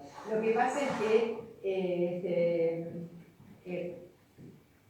el código no dice la posesión de Estado durante cuánto tiempo. Y yo creo que no tiene que ser durante toda la vida del niño, durante toda la infancia. Puede ser durante determinado lapso. Como decíamos antes, la posesión de Estado puede ser el acompañamiento de la madre durante el embarazo, de haber estado en el momento del parto y después el padre desapareció. Todas esas cuestiones forman parte de la posesión de Estado. Esas situaciones que nos permiten pensar de que existe un vínculo, ¿no? Ustedes fíjense que 585 dice que la convivencia con la madre durante la época de la concepción hace presumir el vínculo filial, ¿no? Que antes también esta presunción con el antiguo concubinato estaba vigente en el código.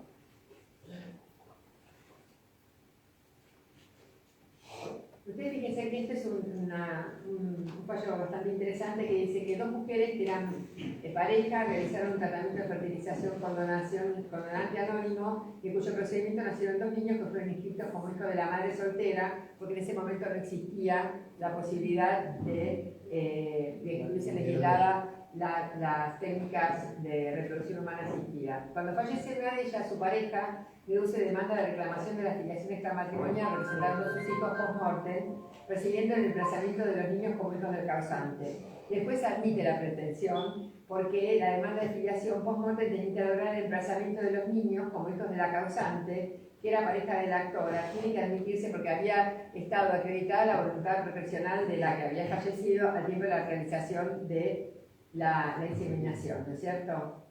¿Vamos a eso?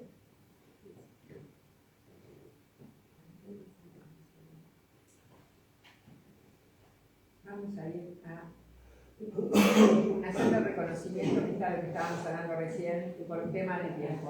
La impugnación de reconocimiento. Nosotros sabemos que este es el caso de una persona reconoció a un hijo y resulta no ser el padre. Esto lo vemos nosotros muchas veces. Entonces tenemos que la procedencia de la acción de impugnación de reconocimiento es que hay que demostrar que no existe el lazo biológico. O sea, el objeto probatorio es decir, fulanito no es hijo de menganito. Este es el objeto probatorio de esta acción. ¿Quiénes tienen la legitimación activa?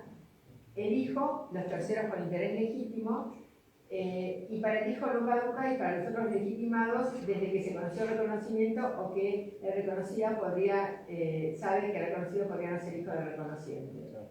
Entonces, ¿qué pasa con la persona que reconoció el hijo? Que era un poco lo que preguntaba antes, se preguntaba por allá. O sea, tenemos una persona que nos viene a ver va a ver al estudio y le dice, bueno, yo reconocí a fulanito, pero resulta que ella me dijo que no era el padre. Tengo un ADN que dice que yo no soy el padre. Entonces, ¿qué acción inicio? Porque yo, como reconociente, no tengo la legitimación activa, porque como el reconocimiento es un acto voluntario, que es irrevocable. ¿Cómo hago yo para atacar ese reconocimiento? Entonces, la acción que me queda es la acción de nulidad del reconocimiento, que en realidad no está determinada como tal, pero yo tengo que ir a la parte general del código cuando habla de acto jurídico y ver cuáles fueron las causas que podrían habilitar a que yo diga que ese acto jurídico es nulo. Entonces podrá ser, por ejemplo, un vicio de consentimiento, podrá ser, por ejemplo, sí. Me pasó, tengo un cliente que es el abuelo del nieto, pero fue con la hija de él a reconocer, la hija era menor de edad. Fue a acompañarla para que reconozca al nene y le pusieron el padre el declarante. El abuelo firmó sin darse cuenta y figura como padre del nieto. Ah, bueno, eso es como... Ahora que voy a iniciar la nulidad del acto. Lo que pasa es que ya estaría caduca la acción. Y ahí es bastante complejo ese caso. Es bastante complejo. Por eso complejo ¿por qué? Porque ahí no podríamos desconocer el vínculo haciéndonos un ADN, porque seguramente el ADN le va a dar. Va a tener. Bueno, podría darle mal, porque no sería el padre. Yo mínimamente lo que detecté es un vicio en la voluntad de... Claro, hay un error. Yo lo plantearía, también podría plantear la prueba biológica. ¿El papá de ese nene quién es? El padre es el padre de los hermanos, que están reconocidos. Y bueno, y si se hacen las acciones, una impugnación del reconocimiento y una reclamación de la filiación del padre. Sí, el padre directamente inicia la reclamación. Yo lo que pensaba era iniciar una nulidad del acto de la madre del nene contra el abuelo. Tal cual, y que la madre también reclame la paternidad. Claro, y que posteriormente haya declarado el acto nulo, que después sí. Porque lo que pasa es que el padre el otro podría reconocerlo directamente, no haría falta iniciar otra acción, porque si queda libre, digamos, la casilla. Después sí. Desde el papá lo reconoce. Claro, después sí. Yo la primera hipótesis que me planteé fue iniciar, que la madre inicie la nulidad del acto, representando al hijo, Me Contra parece la que mujer. está caduca, de acuerdo, pero lo que pasa es que hay que plantear bien esa situación. Hay que hablar con el asesor de menores para plantear la situación. Sí. Y yo iniciaría, y también la acción esa, la podría iniciar el padre. Estoy pensando en voz alta. El padre biológico, como tercer interesado, podría impugnar ese reconocimiento. El padre es decidioso. Me parece que la cosa pasaría por ahí, porque con relación al reconociente, El padre, perdón, si el padre biológico le interesa reconocerlo, reconoció a los otros niños y es una persona así media decidiosa, ¿no? sí. Él va y lo reconoce el registro civil, eso no tiene problema. Iniciar una acción, ¿no? Pero iniciar una acción no porque le da mucho trabajo, entonces lo tiene que hacer la madre. Claro, lo que pasa es que, bueno, me parece que sería fenómeno porque es como tercer interesado, porque es el padre biológico, podría iniciar la acción. No, pero para el hijo no prescribe, el hijo podría estar. Claro, La madre, representación del hijo. Representación del hijo. Claro. Si no, Por eso la eso fue lo representación que... del hijo. Y si no, para el registro civil es un reclamo administrativo. Hizo el hacerlo registrar y se hace ¿Y nunca probaron el registro civil? y decir que No, porque previo, antes que yo tomara el caso, una abogada había iniciado una rectificación de partida. Pero no fue la rectificación. Porque el registro no cometió ningún error. ¿Cómo que no cometió ningún error? No, el error lo comete el abuelo que firma. El abuelo firmó. Pero la mujer era menor de edad. ¿Sí? Y bueno, y entonces. Lo acompañó el abuelo y el empleado puso. El empleado no lo tendría que haber El declarante, el padre del abuelo. Se ve que no vio lo que firmó. Pues invéntense. Esos casos Doctora. que aparecen como. Un caso como el que estábamos hablando, hoy vinieron los tres a ver, hoy casualmente. ¿Quiénes fueron los tres? La mamá de la nena, el papá que puso el apellido, todo extramatrimonial, y el papá que el ADN dio que dio positivo.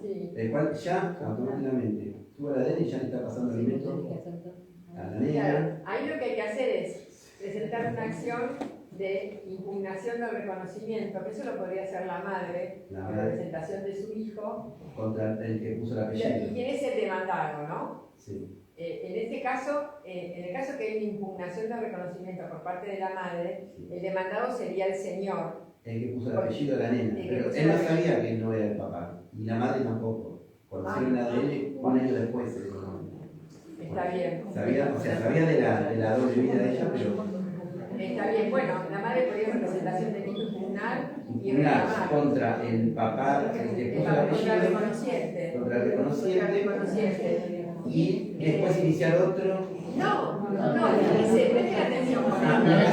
No, porque si yo me acompaño, escuchen un poquito, en el caso que está planteando él está diciendo, yo tengo que impugnar ese reconocimiento, porque tengo hoy la prueba de que ese señor no es el padre. Sí. Entonces él impugna el reconocimiento y me dice, ¿el otro qué hace? Y una vez que está la sentencia en el que dice que ese reconocimiento está impugnado porque es nulo, entonces lo que hace va el otro y lo reconoce directamente al registro civil. No, tenés que hacer la le obligan a hacer la relación ambos acollarados porque no puede quedar un estado como Todo chico, todo niño tiene derecho al doble vínculo filial. A ver, porque no puede quedar un estado. les hago una pregunta. Pero les hago una pregunta. Si yo tengo un ADN que dice que el señor no es el papá, y yo no sé quién es el papá, iniciaría la acción solamente esa, y después que el papá aparece y va a lo reconoce. Está reconocido por otra persona. Yo tuve un caso similar, presenté a ¿Se está Diego con inscrito el la padre sentencia? que no era y que decía que no era, y con el padre que tenía que ser. Se tuvo que hacer los dos expedientes igual, apoyarados, y primero tuvo que salir en comunicación. No, Estaban los dos ADN. No, en el mismo expediente, a mí me hicieron el expediente. No, se pueden hacer, bueno, lo que pasa es La que, explicación fue que no podía quedar un les estado. voy a contar, por ejemplo, a mí me ha pasado, yo traje acá algunas cosas que me pasaron en los juzgados, no sé si nos va a dar el tiempo, porque en realidad a mí lo que me ha pasado es que inician demanda por reconocimiento. Y nosotros le decimos, señor, vaya al registro civil y reconozca. No hace falta el consentimiento de la madre. ¿Para qué inicia una acción judicial de reconocimiento? Porque es de puro derecho. Entonces tenés que hacer No, pero no, ojo. No, si yo voy al registro civil, soy el papá, y hay un chico que tiene solamente filiación materna acreditada, hoy lo reconozco. Seguro. Pero el registro civil dice que tenés un plazo de un año, y en el registro civil dice que tenés que hacerlo judicialmente. Eso es lo que pasa en el registro civil, te digo porque devuelvo el resultado. Pero eso no. ¿Cuánto? Pero ¿cuánto tiene? ¿Un año? Bueno, no es lo que dice el código. Perdón, doctora. En la misma acción, si se presenta, como en este caso usted, la madre, el padre reconociente y el padre biológico, Se puede iniciar. y acompaña el ADN, ¿no se puede en la sentencia desplazar a uno y emplazar al otro? No, además, con ADN presentado me mandaron a la oficina pericial. Además de haber presentado la no, pero no solamente dicho, No, pero el ADN no te lo habías hecho. En forma privada hay un favor. Bueno, pero nosotros tratamos un montón de lo que mandamos es Ahí después lo que hizo Favarón le dijo. de cuenta de la autenticidad de la prueba y ya está. Consideraron que había que hacer el judicial, por eso te digo, doctora, a veces pasan estas cosas. No, está bien, yo no digo, no sé. Pasó eso, en el mismo secreto Hay silencio, por favor. Además del propio padre que se considera padre biológico, ¿quiénes más podrían ser? Para iniciar la acción de reclamación de la filiación, de impugnación, Sí. aquellos, los terceros interesados, por ejemplo, alguno que le interese impugnar porque si no sería mi coheredero, por ejemplo. Pero fíjense, tengo acá un caso re interesante que les voy a decir, porque miren este que fue. Denme un segundito, a ver que yo traje. Fíjense lo que pasa a veces. Vienen, les digo para evitar estos. Bueno, lo que puede pasar. A veces vienen, a ver si me siguen, un señor que dice: fulanita de tal, se llama Margarita Sánchez, vengo en representación, soy Juan Pérez, vengo en representación de mi hijo Margarita Sánchez a impugnar la paternidad de Juan Sánchez. El señor viene por derecho propio, no en representación de su hija, porque todavía no es el padre de esa hija. Claro. Y nos ha pasado muchas veces que vienen en representación de. Tenemos un caso que es por demás muy interesante, en el que viene, fíjense ustedes cómo es, viene una señora a impugnar la paternidad de su marido y a reclamar la filiación de otro señor, que es el padre biológico de su hija, y se presenta el señor diciendo que él quiere reclamar, el padre biológico, reclamar la filiación. Entonces, es una demanda que está presentada de una forma muy rara, porque viene la señora y dice que viene a representación de su hija. Eso está bastante desfigurada la legitimación activa. Nosotros lo encauzamos y la chica tenía 15 años.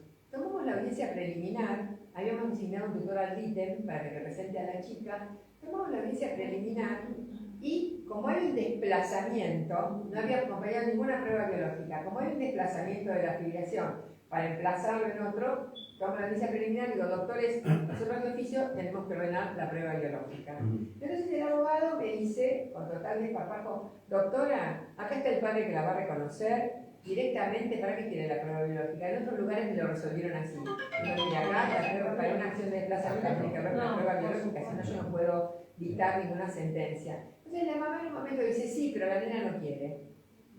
Bueno, suspendimos la audiencia preliminar, citamos a la nena, que tenía 15 años. La chiquita se sentó, una chica encantadora, me acuerdo que tenía 15 años y yo le iba a decir por qué. Entonces me dijo, yo no quiero seguir con esto adelante, yo no me quiero sacar sangre. Porque mi papá, aunque no sea mi papá, es el mejor papá del mundo. Saca el celular y me muestra todas las fotos de la fiesta de 15. Me dijo, mi papá es bombero. Hablaba de su papá, estaba con la asesora de menores, con un afecto.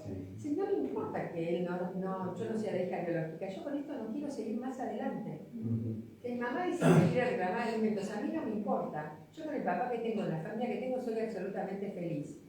Nosotros paramos el proceso ahí. Le dijimos a la chica que ella tenía la acción expedita para el momento que quisiera y el proceso se terminó ahí. Ustedes fíjense, Era una cuota alimentaria. Por una cuota alimentaria.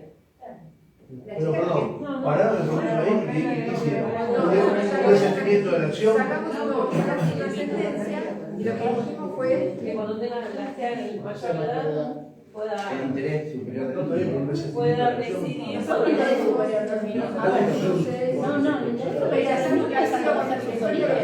A ver. Rechazamos la acción, propuesta por la señora.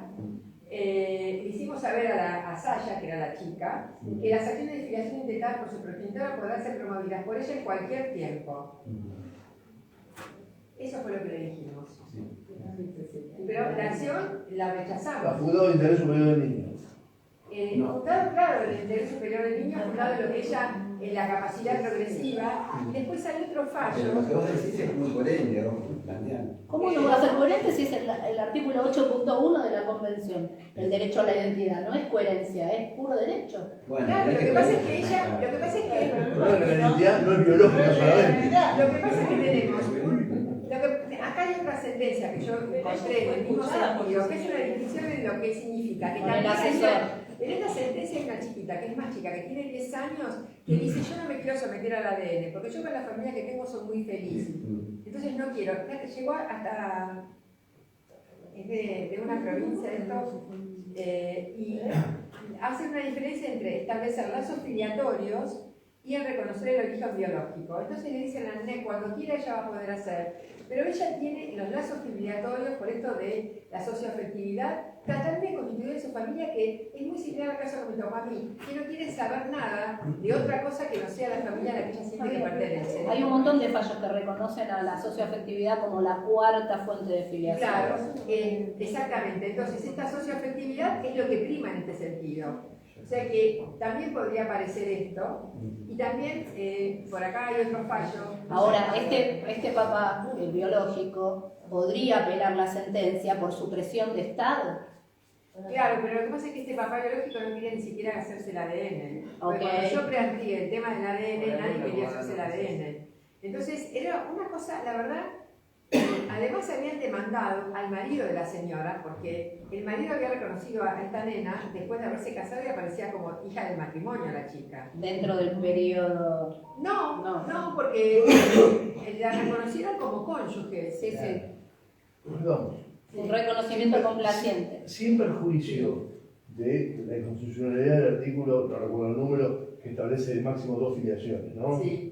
Lo que pasa es que ese, digamos, hay varios fallos que lo declaran inconstitucional. Pero sin perjuicio de eso, en el caso de esta chica, por una cuestión de derecho a la salud, ¿no hubiera sido conveniente decretar la filiación biológica, independientemente de que mantuviera su Primero filiación tenía socioafectiva con el padre? Primero no tenía ADN.